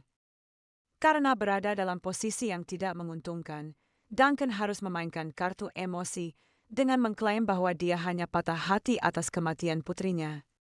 Peruse tertawa terbahak-bahak. Merasa sedih untuk putri Anda. Jadi, kamu menamparnya dan memukul kepalanya. Sama seperti dia ingin membongkar kebohongan Duncan yang memukuli Haley. Dia tiba-tiba berhenti. Jika dia mengatakan hal-hal seperti itu, martabat ratu akan hilang sepenuhnya. Biasanya, dia tidak akan peduli dengan kesempatan itu dan hanya akan marah. Namun, kini ia mulai khawatir. Di sampingnya, Duncan masih bersikeras, ingin bertanya langsung kepada Haley. Peruse langsung mengetahui tipu daya kecil Duncan dalam sekejap. Mengapa semua orang ini memperlakukan Haley seperti orang yang mudah ditaklukkan? Dia bukan orang yang mudah diajak berurusan. Peruse tak sabar ingin melihat Duncan mengalami kekalahan. Tidak ada yang menghalangi Anda untuk menemui ratu. Jawaban itu membuat Komandan Ksatria itu sangat khawatir. Bagaimana jika ratu setuju? Peruse mempertanyakan apakah dia telah bekerja dengan serius. Aku sudah menyuruhmu menyelidiki Haley sejak awal. Mengatakan bahwa dia sangat patuh dan bodoh terhadap orang tuanya hanyalah omong kosong. Pada saat itu, Peruse tiba di kamar tidur Haley. Begitu dia melangkah masuk ke ruangan itu, tubuhnya tiba-tiba menjadi sangat ringan. Gadis itu tampak bangga. Penghalang kali ini sangat berhasil. Nenek Lingsan memang seorang pemimpin di industri ini. Tanpa diduga, begitu Peruse duduk, dia langsung mengeluh. Pertama, dia marah karena kesehatannya yang buruk. Lalu dia mengatakan bahwa Duncan sudah gila dan mengatakan dia ingin mengirim orang-orang dari rumah tangga Adipati untuk mengurusnya. Sambil memikirkan Duncan yang gila, gadis itu tertawa. Mendengar tawa gadis itu, Peruse pun menghela napas lega. Namun, melihat wajahnya yang pucat dan tubuhnya yang mudah sakit, Peruse merasa sedikit sedih. Apakah Anda ingin saya mengatur orang-orang Duncan? Yang Mulia kembali memberikan pilihan kepada saya. Mengapa kamu melakukan ini? Aku juga tidak yakin. Gadis itu berpikir perasaan memiliki kendali penuh atas keputusan itu sungguh menyenangkan. Namun, dia akan menulis surat untuk menolak Duncan lagi. Mendengar itu, Peruse pun termenung. Ini jelas bukan sikap seseorang yang menerima keadaan karena takut pada orang di depannya. Dia tidak tahu apa yang sedang direncanakan wanita itu. Tiba-tiba melihat sepotong kayu berbentuk aneh, Peruse gemetar. Bentuknya yang mencolok membuat siapapun yang hadir tidak mungkin mengabaikannya. Saya bertanya kepada Anda, apa yang akan Anda lakukan dengan itu? Apakah kalian berdemonstrasi menentang saya? Para penonton di pinggir jalan mulai berbisik-bisik. Mereka jelas memiliki masalah. Di luar dugaan, gadis itu tampak polos saat memegangnya di tangannya. Ini hanya hobi saya. Kata-kata ini langsung menimbulkan kehebohan. Apakah itu hobi di malam hari? Tentu saja, Hailey tidak tahu bahwa mereka semua telah salah paham. Dia mengangkat lengannya yang memegang tasbih dan mulai memperkenalkan benda yang dibuatnya sendiri, menunjukkan bahwa dia sangat pandai mengukir. Bisakah Anda mengembalikan kayu yang Anda sita sebelumnya? Namun di mata Peruse, gelang ini sangat aneh. Selain itu, Anda mengatakan bahwa tongkat kayu ini perlu diperkecil. Ya. Gadis itu menjawab dengan sangat tegas. Coba pikirkan, bukankah orang biasanya lebih suka yang lebih besar? Tanpa diduga, Hailey menatap kayu itu, memeriksanya dari ujung ke ujung. Bukan berarti yang besar selalu kuat. Yang lain, yang tidak sependapat, langsung terdiam. Peruse mengusap dahinya dengan pasrah. Ini tidak terlihat bagus. Anda sebaiknya meletakkannya di tempat yang tidak terlihat. Gadis itu langsung merasa tidak senang. Jenderal nomor 1 dunia itu tidak hanya dibentuk agar terlihat bagus. Pada saat itu, desas-desus membuat seseorang bergegas maju. Yang mulia Ratu, sudah waktunya Anda minum obat. Gadis itu meminumnya dalam sekali teguk, tak kuasa menahan diri untuk mengeluh bahwa rasanya pahit. Perusa berpikir, benar saja, dia memang orang yang aneh. Tanpa diduga, saat dia memperhatikannya, wanita itu tiba-tiba tertidur. Semua orang tercengang. Kemana perginya insomnia parah itu? Padahal dulu minum obat apapun tidak ada gunanya. Komandan malam itu segera menemukan petunjuknya. Situasi ini terjadi setiap kali Yang Mulia hadir. Melihatnya tertidur, gadis itu dengan lembut menepuk punggungnya. Tidur seperti ini tidak baik untuk tubuh Anda. Pria yang tiba-tiba terbangun itu jelas-jelas terkejut. Dia jelas masih memikirkan banyak hal, namun dia malah tertidur. Melihat gadis itu dalam keadaan tenang, Perusa merasa dia bisa tidur nyenyak di sini. Jadi dia langsung bertindak dan pergi ke sana. Hallie, minggir sedikit. Izinkan aku berbaring di sampingmu. Tindakan itu membuat gadis itu sangat takut hingga ia kebingungan. Berteriak keras memanggil para pelayan. Tanpa diduga, para pelayan mengusir semua pria yang tidak sopan itu keluar. Sebelum pergi, mereka bahkan mendoakan agar mereka bersenang-senang. Melihat pria yang terbaring itu, gadis itu benar-benar ingin menyuruhnya kembali ke kamarnya. Namun, mengingat kamarnya yang dipenuhi rasa dendam, dia membiarkannya saja. Mungkin karena mengetahui kekhawatiran wanita itu, Perusa mengaku tidak akan melakukan apapun. Meminjamkan tempat tidur untuknya tidur saja sudah cukup. Meskipun gadis itu merasa tak berdaya, tidak ada yang bisa dia lakukan. Dia mengeluh dengan marah. Kau sudah jelas bilang untuk menjaga kesuciannya, tapi kau malah berbohong denganku. Mendengar itu, Perusa langsung tertawa terbahak-bahak. Meskipun terdengar sangat manis, itu bukanlah sesuatu yang seharusnya kamu katakan kepada seorang suami, kan? Aku agak marah, jadi aku membuat lelucon. Tepat ketika gadis itu memejamkan mata untuk tidur, Perusa tiba-tiba angkat bicara. Saya sangat menyesal atas kejadian di malam pertama. Gadis itu membuka matanya dan melihat tatapan tajam pria itu. Hal itu membuat jantungnya berdebar kencang. Raja tiran yang ditakuti semua orang itu sebenarnya hanyalah seekor anjing kecil yang bertingkah manja di depan seorang gadis di balik layar. Demi membahagiakan istrinya, ia tak ragu untuk melepaskan martabatnya sebagai seorang raja. Aku tidak sengaja merobek bajumu pada malam pertama itu. Gadis itu tidak menyangka bahwa dia telah menyimpan perasaan itu di dalam hatinya selama ini. Namun, dia tidak bisa mengatakan yang sebenarnya kepadanya bahwa pakaian itu robek karena menggambar jimat. Karena sangat peduli dengan masalah ini, dia pasti sudah sering mengalami dimanipulasi oleh rasa dendam. Membayani hal itu, gadis itu langsung menutupi kepalanya. Meskipun situasinya sendiri mengerikan, tanpa disadari dia merasa iba terhadap orang yang begitu berkuasa. Dalam sekejap mata, hari berikutnya pun tiba. Wanita itu, dalam tidurnya, merasa seperti ditekan oleh sesuatu dan tidak bisa bernapas. Saat membuka matanya, dia mendapati seorang pria memeluknya erat-erat. Detak jantung gadis itu langsung meningkat, karena ia tidak tahu harus berbuat apa. Dia dengan jelas mengatakan bahwa dia tidak akan melakukan apapun. Benar saja, kata-kata seorang pria sama tidak dapat dipercayanya dengan kata-kata hantu. Di luar dugaan, pria itu tidur dengan sangat nyenyak. Lengan yang memeluknya mengencang beberapa derajat tanpa disadari. Kontak intim yang begitu dekat membuat gadis yang telah melajang selama 20 tahun itu tidak mampu untuk tetap tenang. Jantungnya berdebar kencang sekali.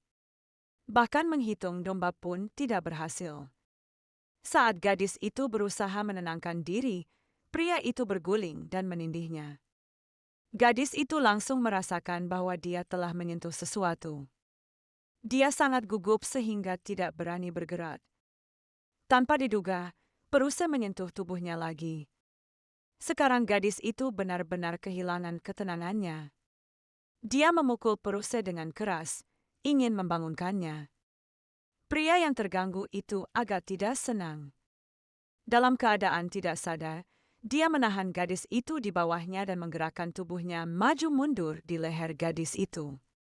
Gadis itu hanya merasakan mati rasa di sekujur tubuhnya, tidak mampu bergerak. Melihat bahwa kecelakaan besar yang tak terlukiskan akan segera terjadi, kesabarannya pun habis. Dia meningkatkan kekuatannya dan dengan panik memukuli pria yang tidak sadarkan diri itu. Pria itu langsung tersentak bangun.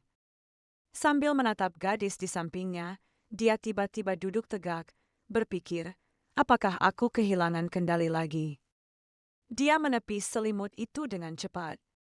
Melihat pakaian gadis itu masih utuh, dia akhirnya merasa tenang. Setelah sesaat merasa lega, Peruse membuka mulutnya untuk meminta maaf. Melihat dia tidak bereaksi, Peruse mengulurkan tangan dan mengusap kepalanya. Apakah aku membuatmu takut? Tanpa diduga, gadis itu berlinang air mata, menatapnya dengan marah. Pria itu tiba-tiba merasa bersalah. Aku akan keluar sekarang juga.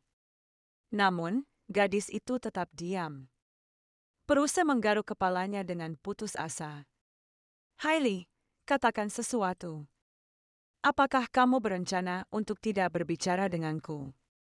Kali ini gadis itu pun tidak menjawab, hanya menatapnya dengan mata berkaca-kaca. Apakah karena kamu takut? Hailey akhirnya berkedip, tetapi dia tidak takut. Dia terkejut.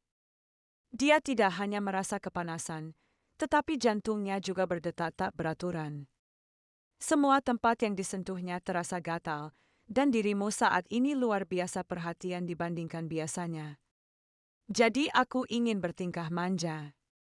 Setelah mengetahui isi pikirannya, Peruse akhirnya pergi dengan tenang, tetapi kepergiannya justru membuat detak jantung gadis itu semakin cepat.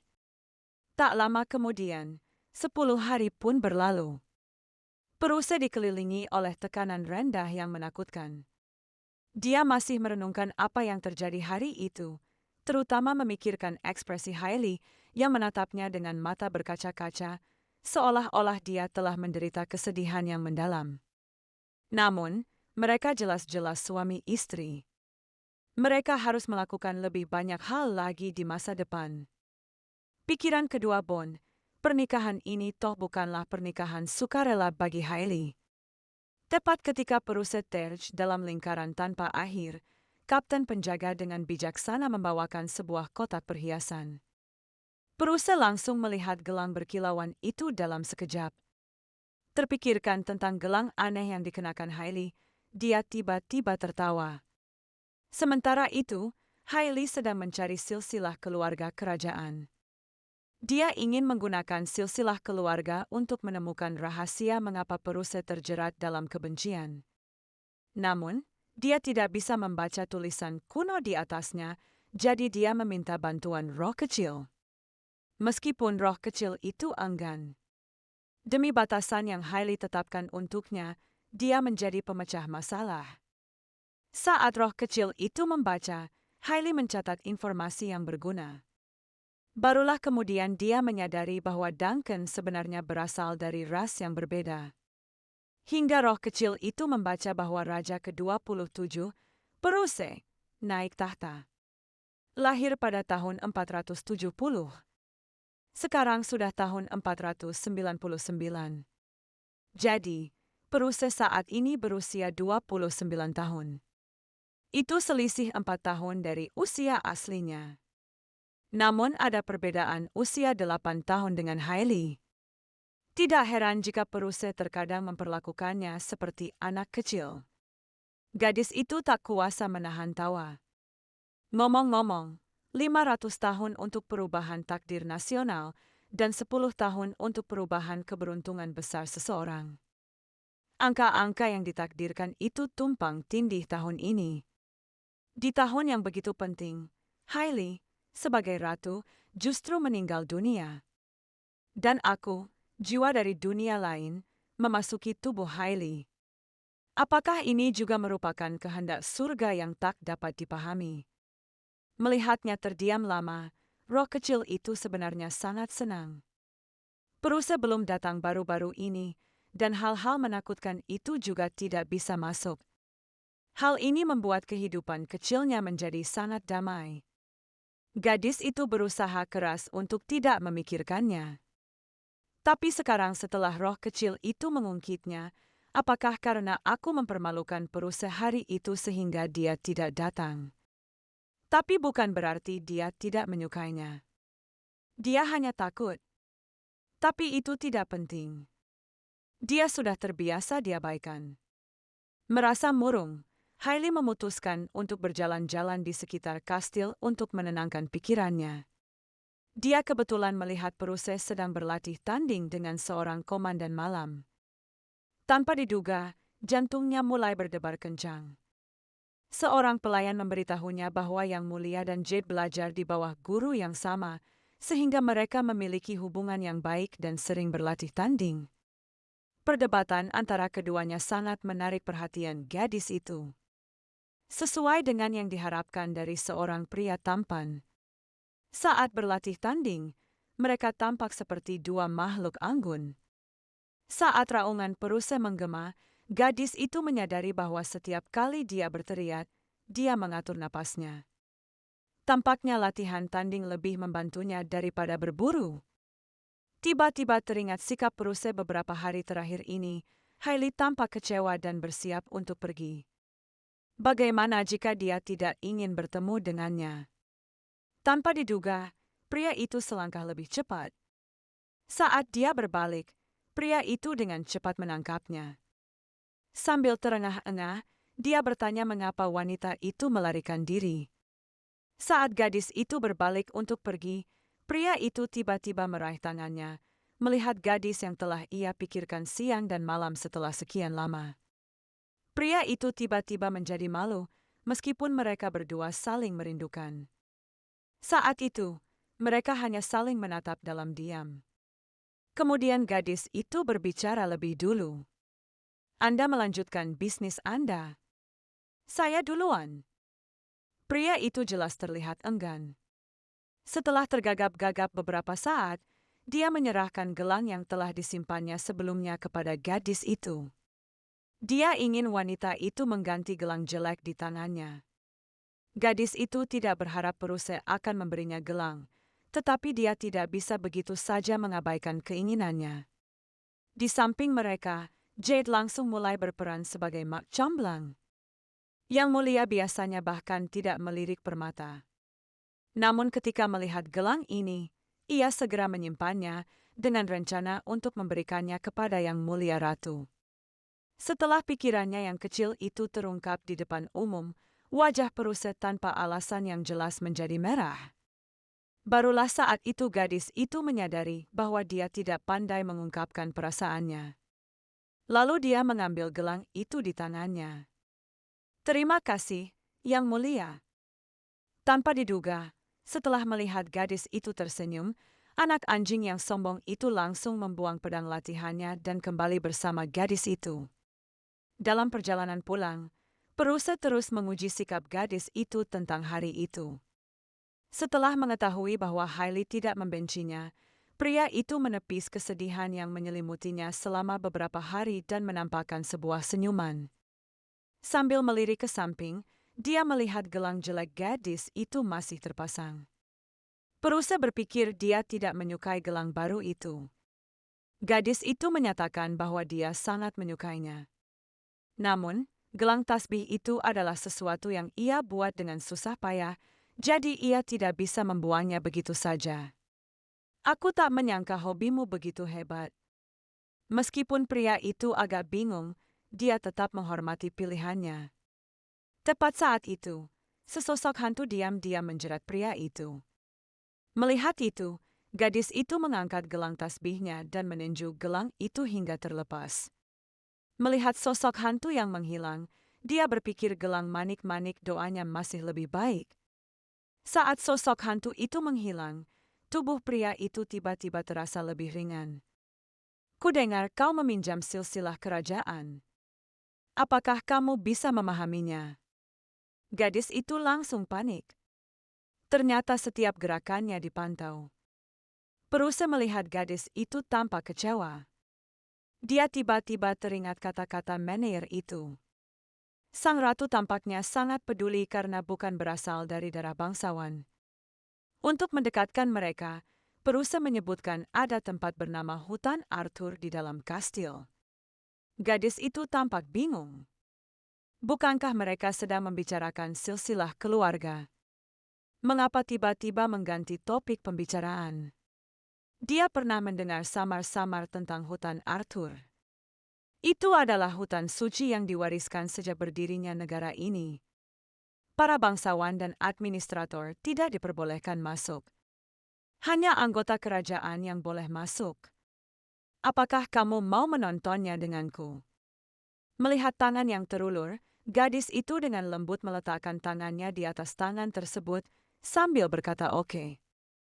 Tanpa diduga, begitu dia masuk, dia terkejut dengan pemandangan di hadapannya.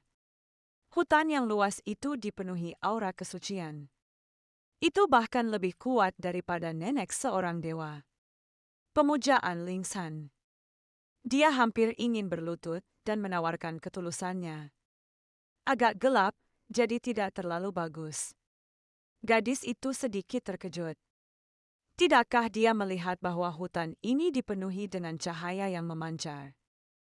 Tanpa diduga, pria itu mengira wanita itu tidak menyukainya dan menariknya untuk pergi. Gadis itu buru-buru menghentikannya. Jangan pergi. Sebelumnya, dia mengira Perus akan aman jika dia menjauh dari kastil yang penuh dengan rasa dendam. Dia tidak menyangka Perus secara naluriah ingin pergi dari sini. Di mana tepatnya letak kesalahannya? Jadi, dia mengamati secara diam-diam. Ini adalah pertama kalinya dia melihat aura sejelas itu terpancar dari tubuh Perus. Pada saat itu, pria itu membentangkan sapu tangan di atas batu sambil bergerak agar gadis itu duduk. Jangan datang ke sini sendirian saat aku tidak ada. Di sini sepi sekali. Siapa tahu apa yang mungkin sedang mengintai. Gadis itu berpikir dalam hati, sama sekali tidak akan ada hal buruk yang terjadi di hutan ini. Karena energi spiritualnya melimpah, kejahatan sama sekali tidak dapat masuk. Tidakkah menurutmu udara di sini sangat segar? Ini memang bagus. Namun sejak naik tahta, saya sangat sibuk dan belum datang. Datanglah sering-sering di masa mendatang. Dan seringlah berlatih sparring dengan Jade juga.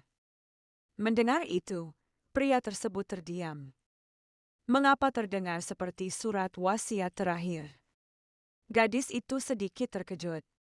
Dia sama sekali tidak berniat untuk mati. Meskipun ada kasus di mana dia menceburkan diri ke danau, itu bukanlah kehendaknya. Jadi dia menjelaskan, aku tidak akan mencari kematian sekarang. Karena cepat atau lambat manusia akan menghadapi kematian. Jadi, kembalikan kayu itu padaku. Aku tahu kau menyitanya karena takut aku akan melakukan sesuatu yang berbahaya, tapi aku benar-benar menginginkan mobil yang terbuat dari anting-anting. Alasan lainnya adalah kondisi tasbih semakin memburuk. Dia perlu membuat tiang totem sesegera mungkin. Mendengar itu, pria tersebut tampak tak berdaya dan berkata bahwa ia akan mengembalikan kayu itu kepadanya nanti. Namun kata-katamu terdengar agak aneh. Tidak perlu terburu-buru mencari kematian sekarang. Dengan kata lain, bukankah itu berarti Anda tidak akan secara aktif berusaha untuk hidup? Gadis itu tidak menyangka dia akan tepat sasaran. Pada saat itu, Perusa merasakan perasaan yang aneh. Heli yang ada di hadapannya tampak sangat kesepian. Rasanya seperti dia hidup sendirian di dunia lain. Dia jatuh cinta pada putri musuh politiknya tanpa menyadarinya. Dia tidak hanya peduli dengan kata-kata dan perbuatannya, tetapi juga memberinya gelang permata kesayangannya. Dia bahkan membawanya ke hutan Arthur, tempat yang hanya boleh dimasuki oleh keluarga kerajaan. Dia bahkan sengaja mencari gadis itu untuk mengadu setiap kali ayah mertuanya membuat masalah. Namun gadis itu sepenuhnya fokus pada kegiatan mengukir kayu. Mendengar kabar dari luar bahwa Yang Mulia telah tiba, Haley berpikir bahwa akhir-akhir ini beliau sering datang. 9 kali dalam 3 hari. Tanpa diduga, pria itu mulai menggerutu begitu melihatnya. Haley, ayahmu bertingkah gila lagi. Penampilannya yang angkuh dan canggung membuat gadis itu tertawa sejenak. Dia hanya bisa mengikuti kata-katanya dan bertanya kegilaan macam apa itu. Saat itu, pria itu duduk dengan berat. Dia ingin saudaramu yang sama sekali tidak kompeten itu dipekerjakan kembali. Gadis itu agak bingung. Dia sama sekali tidak mengingat kejadian ini. Sepertinya dia perlu mencarinya di buku harian Haley. Namun, sikapnya yang terlalu tenang menyebabkan ketidakpuasan pria itu. Apakah kata-kata saya membuat Anda tidak senang? Gadis itu berkata tidak. Apakah kamu tidak melihatku dipukuli? Suasana di keluarga kami tidak baik. Meskipun begitu, bisakah kamu menatapku saat menjawab? Pria itu mengungkapkan apa yang ada di dalam hatinya. Sejak dia tiba, Haley belum sekali pun menatapnya. Sepenuhnya fokus pada kayu. Bukankah raja yang bermartabat itu sama berharganya dengan sepotong kayu? Melihat ini, Jade berteriak dalam hati bahwa Yang Mulia telah jatuh. Sang ratu adalah putri dari keluarga Duncan. Namun, Yang Mulia tetap ingin berada dekat dengannya. Merasa suasana hati pria itu sedang tidak baik, gadis itu akhirnya menoleh. Tangan mencengkeram kayu dengan erat. Kemudian berjanji untuk tidak melakukan penyitaan lagi. Perusa tiba-tiba tertawa. Meskipun saya tidak akan menyitanya, beritahu saya apa ini. Apakah Anda membutuhkan 2 benda aneh ini? Rentetan pertanyaan itu membuat Haley pusing. Mengukir membantu mengatur suasana hatinya. Meskipun dia tidak keberatan dengan omelan Yang Mulia, dia tidak cocok untuk mengukir sambil mengobrol. Tanpa diduga, pria itu datang dari belakangnya sambil melihat ke kiri dan ke kanan. Hobi ini tidak sesuai dengan usiamu. Gadis itu langsung menjawab, dia juga tidak terlihat seperti orang seusia ini. Apalagi seperti seseorang yang 8 tahun lebih tua dari istrinya sendiri. Mendengar itu, pria tersebut tampak malu dan tidak bisa berkata apa-apa. Melihat itu, gadis itu tak kuasa menahan tawa. Barulah saat itu pria tersebut menyadari bahwa ia sedang digoda oleh wanita itu. Dia mencubit pipi kecilnya dengan penuh kasih sayang untuk menunjukkan ketidakpuasannya. Silakan bawa ini bersama Anda. Gadis itu tampak gembira, berharap dia akan menerimanya. Namun pria itu tampak jijik dan tidak menginginkannya.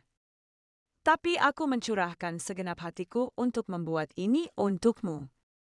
Dan ini adalah jimat untuk menangkal nasib buruk dan mimpi buruk. Semoga kamu bisa tidur nyenyak. Kata-kata tulus gadis itu meluluhkan hati pria tersebut. Tangannya yang memegang kayu, sedang mengukir, sedikit bergetar. Karena tidak tahu harus menanggapi perasaan gadis itu, dia menggaruk kepalanya sebagai taktik mundur. Melihat pria itu menerima ukiran kayu tersebut, gadis itu dengan cepat membawa ukiran kayu lainnya juga. Silakan ambil yang ini juga. Seseorang merasa terlalu kesepian. Senyum gadis itu bagaikan sinar matahari yang menyinari. Hal itu sangat mengejutkan Peru sehingga jantungnya bergetar. Dia benar-benar kehilangan kemampuan untuk melawan. Tidak pandai berbicara. Dia mengambil ukiran kayu itu dan segera melarikan diri. Dia bahkan menyuruh semua orang untuk tidak mengikutinya. Ternyata, dia meletakkan ukiran kayu itu di bagian kepala tempat tidurnya. Malam itu, dia tidur sangat nyenyak. Dia tidak menyangka itu akan benar-benar berhasil. Dia menusuk wajah jelek ukiran kayu itu, seolah-olah menatap pengukirnya melalui ukiran tersebut. Ketika dia mengenakan pakaiannya dan bangkit untuk pergi, rasa kesal yang kemarin membuatnya tak berani mendekat karena ukiran kayu itu tiba-tiba menjeratnya. Sementara itu, gadis itu sedang melakukan meditasi paginya. Tiba-tiba ia mendapat firasat buruk. Apakah itu karena dia membaca buku harian Haley? Terutama saat membaca tentang kekasih Haley, Lawrence. Dia merasakan kesedihan yang tak tertandingi, meskipun dia tidak merasakan apapun saat memikirkan ayahnya. Gadis itu berpikir bahwa Haley pasti sangat mencintai Lawrence.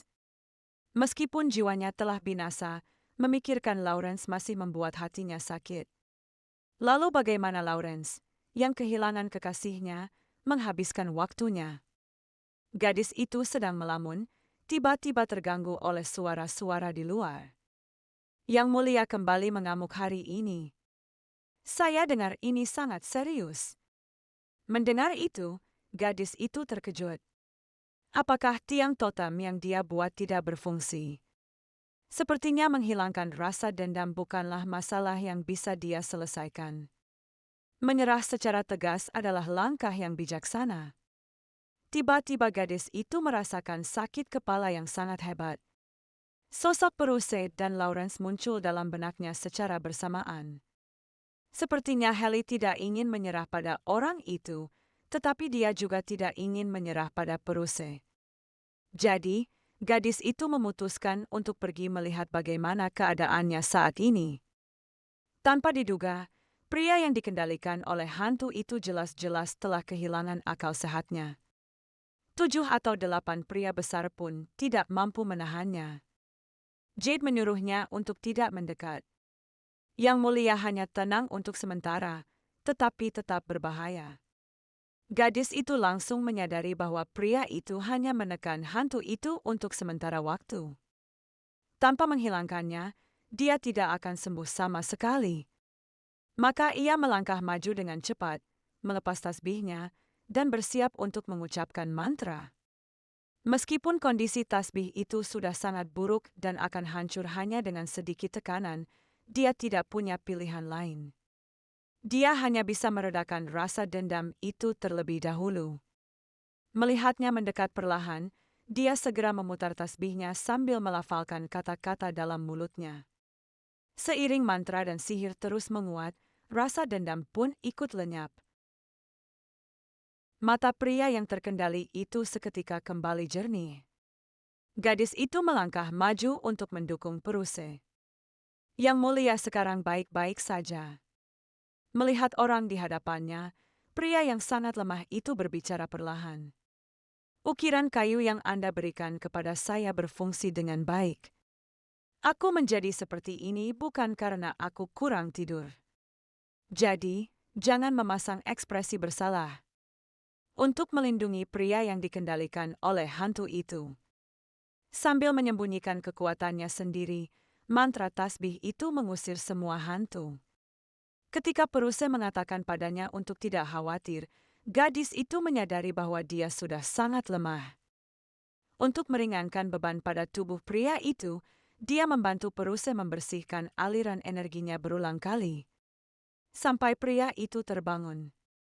Setelah memastikan orang di sebelahnya adalah Haley, dia berkata kepadanya dengan sungguh-sungguh, "Jangan mendekatiku saat aku kehilangan kendali, oke?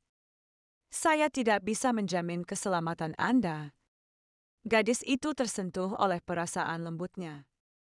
Dia tidak ingin menambah bebannya. Dia dengan bercanda menjulurkan lidahnya ke arahnya. "Yang Mulia, saya Haley Duncan. Saya lebih jago dalam menemukan cara untuk bertahan hidup daripada siapapun. Jika saya merasakan bahaya, saya pasti akan menjadi orang pertama yang lari." Mendengar itu, hati Peruse bergetar. Dia segera mengganti topik pembicaraan. "Apa yang sedang kamu lakukan?" Menekan titik tersebut akan membuat Anda merasa lebih nyaman. Sebelum gadis itu selesai berbicara, Peruse sudah tertidur lelap. Penjaga di samping itu tercengang. Yang Mulia yang sedang tidur tampak seperti serigala ganas. Tampak seperti hendak menerkam seekor rubah kecil yang lemah. Gadis yang terhimpit itu hanya merasa sulit bernapas. Setelah akhirnya berhasil membebaskan diri, dia bertanya kepada Jade, "Kapan amarah Yang Mulia menjadi begitu buruk?" Mendengar itu, Jade sedikit terkejut. Tampaknya itu terjadi setelah dia naik tahta. Gadis itu tidak menyangka situasi ini akan berlangsung selama 3 tahun. Dia pasti mengalami masa-masa sulit selama periode ini. Di luar dugaan, pria yang sedang tidur itu sama sekali tidak berperilaku baik. Tidak hanya menggesekkan tubuhnya ke leher gadis itu, tetapi juga mencoba menerjang gadis itu. Melihat itu, Jade segera mengalihkan pandangannya. Dia tidak ingin melihat urusan pernikahan pribadi atasannya. Gadis itu tampak canggung. Dia harus membiarkan Peruse beristirahat di pangkuannya. Jade akan lebih sering berlatih tanding dengan Yang Mulia di masa mendatang. Jade tampak gelisah. Bukan karena beliau tidak mau, tetapi Yang Mulia menjadi semakin ganas ketika beliau mengambil senjata. Gadis itu tidak menyangka akan seperti ini. Kondisinya tampak cukup baik saat terakhir kali dia memeriksanya. Meskipun Peruse memiliki aura kekaisaran yang kuat, dia tidak mampu bertahan. Dia harus membantunya membersihkan rasa dendam itu setiap kali. Pada saat itu, gadis itu tiba-tiba teringat akan hutan Arthur. Mungkin sering pergi ke sana juga bisa meringankan bebannya. Setelah kembali ke kamar tidur, gadis itu ambruk di atas ranjang. Dia tidur seharian penuh. Dia bahkan tidak melakukan meditasi. Untungnya, tasbih tersebut masih bisa bertahan untuk sementara waktu. Dia berpikir bahwa setelah apa yang terjadi kemarin, Yang Mulia tidak akan datang untuk sementara waktu. Tanpa diduga, pada sore harinya, dia datang dengan gembira. Gadis itu berkata dengan tak berdaya, "Ayahku bertingkah gila macam apa sekarang?" Pria itu hanya berpura-pura. "Apakah saya perlu alasan untuk datang ke kamar istri saya?" Setelah berbicara, dia langsung duduk. Gadis itu tak kuasa menahan desahannya. Seperti pasien yang rutin pergi ke rumah sakit. "Mari kita minum teh yang tidak kita minum kemarin." Setelah menerima pesanan, para pelayan dengan cepat menyiapkan makanan penutup dan teh. Gadis itu benar-benar menikmati teh dan memakan camilan tersebut. Ia tidak menyadari bahwa pria itu memiliki tujuan tersendiri datang hari ini. Perkataan dan perbuatan Haley belakangan ini sangat berbeda dari sebelumnya. Jadi dia menyatakan bahwa dia tidak tidur nyenyak kemarin dan ingin gadis itu membantunya terus membersihkan aliran energinya. Haley sedikit terkejut. Dilihat dari warna kulitnya, sangat bagus. Dia sama sekali tidak terlihat seperti seseorang yang kurang tidur. Pria itu, yang kedoknya telah terbongkar, juga tidak marah. Gadis itu merasakan sedikit rasa sakit hati. "Jelas sekali, kamu tidak selalu percaya padaku, namun kamu tetap bertanya padaku." Itulah mengapa dia tidak ingin melakukan sesuatu yang mencurigakan. Melihat gadis itu diam, Peruse berpikir dia waspada terhadapnya. Namun selama periode waktu ini, ia menemukan bahwa Haley tidak ingin mencelakai keluarga kerajaan. Paling banter, perilakunya tidak sesuai dengan dirinya yang sebelumnya. Jadi dia tidak ingin terlalu mempedulikan hal itu lagi. Dia merasa sangat nyaman tinggal bersama Haley. Dia bersikap seperti anak manja terhadap gadis itu. "Tolong bantu saya menekan tombol itu lagi." Raja yang kejam berubah menjadi anak anjing yang manja. Gadis itu memberanikan diri dan duduk di sampingnya, berpikir dia hanya akan menekan tombol secara acak beberapa kali. Yang penting, jangan sampai menimbulkan kecurigaan. Tanpa diduga, Pria itu terus menatapnya, mengamati. Otot terlalu sedikit. Ujung jari juga sangat lembut. Melihat lepuhan-lepuhan akibat mengukir kayu, Peruse langsung curiga. Dia tampak seperti belum pernah menyentuh pisau ukir sebelum datang ke istana. Mengapa berbohong? Mengukir itu artinya hobi. Tepat ketika pria itu hendak bertanya, dia tanpa sengaja melihat sesuatu yang seharusnya tidak dilihatnya. Apakah kau sedang merayuku? Karena merasa malu, pria itu segera memalingkan kepalanya dan berhenti menatapnya. Gadis itu tidak mengerti apa maksudnya. Kamu terlihat berantakan di bagian depan. Mendengar itu, gadis itu menunduk. Wajah kecilnya langsung memerah. Dia meraba-raba, mencoba mengikatnya dengan benar, tetapi tetap tidak berhasil. Dia langsung merasa cemas dan bingung. Jadi, dengan wajah memerah, dia memanggil seorang pelayan untuk membantunya memperbaikinya. Tanpa diduga, pelayan itu pura-pura tidak mendengar. Dia telah melakukan berbagai upaya untuk menciptakan kesempatan bagi ratu dan yang mulia. Melihat itu, Peruse menyuruhnya untuk menyingkirkan tangannya. Gadis itu tak punya pilihan selain membiarkan pria itu membantunya merapikan barang-barang, wajahnya memerah. Saat ujung jari Peruse bergerak maju mundur, rona merah di pipinya semakin dalam. Dia sangat ingin menemukan lubang untuk merangkak masuk. Melihatnya seperti itu, Peruse tak kuasa menahan senyum. Seseorang yang benar-benar tidak bisa menyembunyikan emosinya. Setelah dia selesai merapikan pakaiannya, gadis itu langsung bersikap bermusuhan. Karena malu dan marah, dia menuduh Peruse melakukan pelecehan. Mendengar itu, pria itu juga menjadi sangat kesal. Jika kamu tidak mengatakannya dengan lantang, bukankah orang lain tidak akan melihatnya? Menyadari bahwa dia salah, gadis itu gemetar karena marah. Melihatnya seperti itu, hati pria itu melunak. Maafkan aku, Haley, jangan benci aku, karena aku sudah jauh lebih menyayangimu daripada di awal. Istri kecil yang tampaknya bodoh itu telah mengubah kaisar yang tirani menjadi orang bodoh yang dimabuk cinta. Dipupuk oleh kasih sayang, pria itu menjadi semakin berenergi. Frekuensi serangan kegilaannya semakin berkurang. Tak seorang pun tahu, semua itu adalah hasil kerja gadis itu sendiri. Dia tidak hanya bekerja keras untuk membantunya mengusir hantu, tetapi dia juga harus menanggung dampak buruk dari pengusiran setan itu sendirian. Hari itu, Jade membawa laporan mengenai 200 sebelumnya. Berdasarkan hasil penyelidikan, memang benar Duke Duncan yang melakukan tipu daya di balik layar.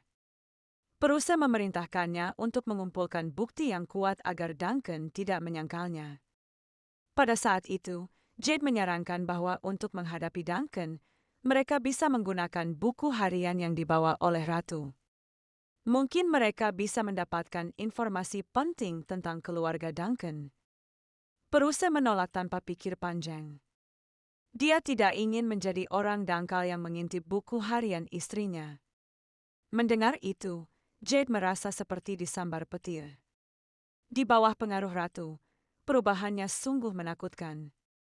Jika itu terjadi sebelumnya, dia pasti akan sangat marah. Di luar dugaan, Peruse sangat tenang dan bahkan meminta Jade untuk berlatih tanding dengannya sebentar. Sementara itu, Haley hampir mengalami gangguan mental. Dia akhirnya sampai di tepi danau untuk beristirahat sejenak. Tidak hanya terjerat oleh roh penjaga yang berusia lebih dari 500 tahun. Dia bukan hanya narsis dan banyak bicara, tetapi terutama ketika dia mendengar bahwa roh penjaga tertarik padanya.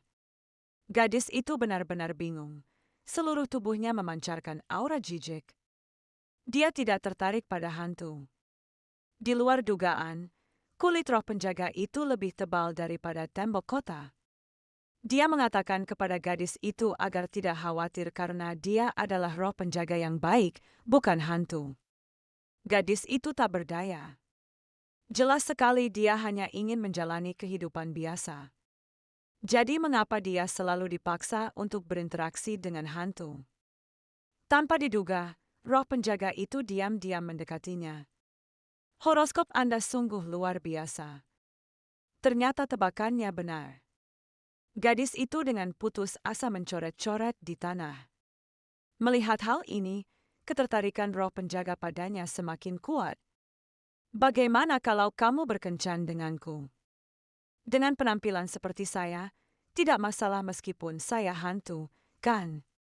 Haley menahan amarahnya dan menyatakan bahwa dia tidak menyukai pria yang lebih muda. Jangan biarkan penampilanku menipumu. Saya sudah berusia 500 tahun. Kata-kata itu benar-benar membuat gadis itu marah. Dia dengan kasar mematahkan cabang pohon, sambil bertanya-tanya apakah pria itu bisa melepaskannya. Saat itu, setelah Peruse selesai berlatih tanding dengan Jade, meskipun berkeringat deras, tubuhnya terasa sangat ringan. Dia ingin melanjutkan ronde berikutnya, tetapi tiba-tiba hembusan angin bertiup membuatnya merasa agak tidak nyaman. Dia segera melemparkan pedangnya dan pergi. Dia merasakan bahwa Haley berada di taman air. Mengingat rekam jejak Haley yang pernah melompat ke sungai, Peruse panik dan berlari cepat. Sementara itu, melihat roh penjaga itu masih mengganggunya, Haley memutuskan untuk menyuarakan pertanyaan yang ada di dalam hatinya.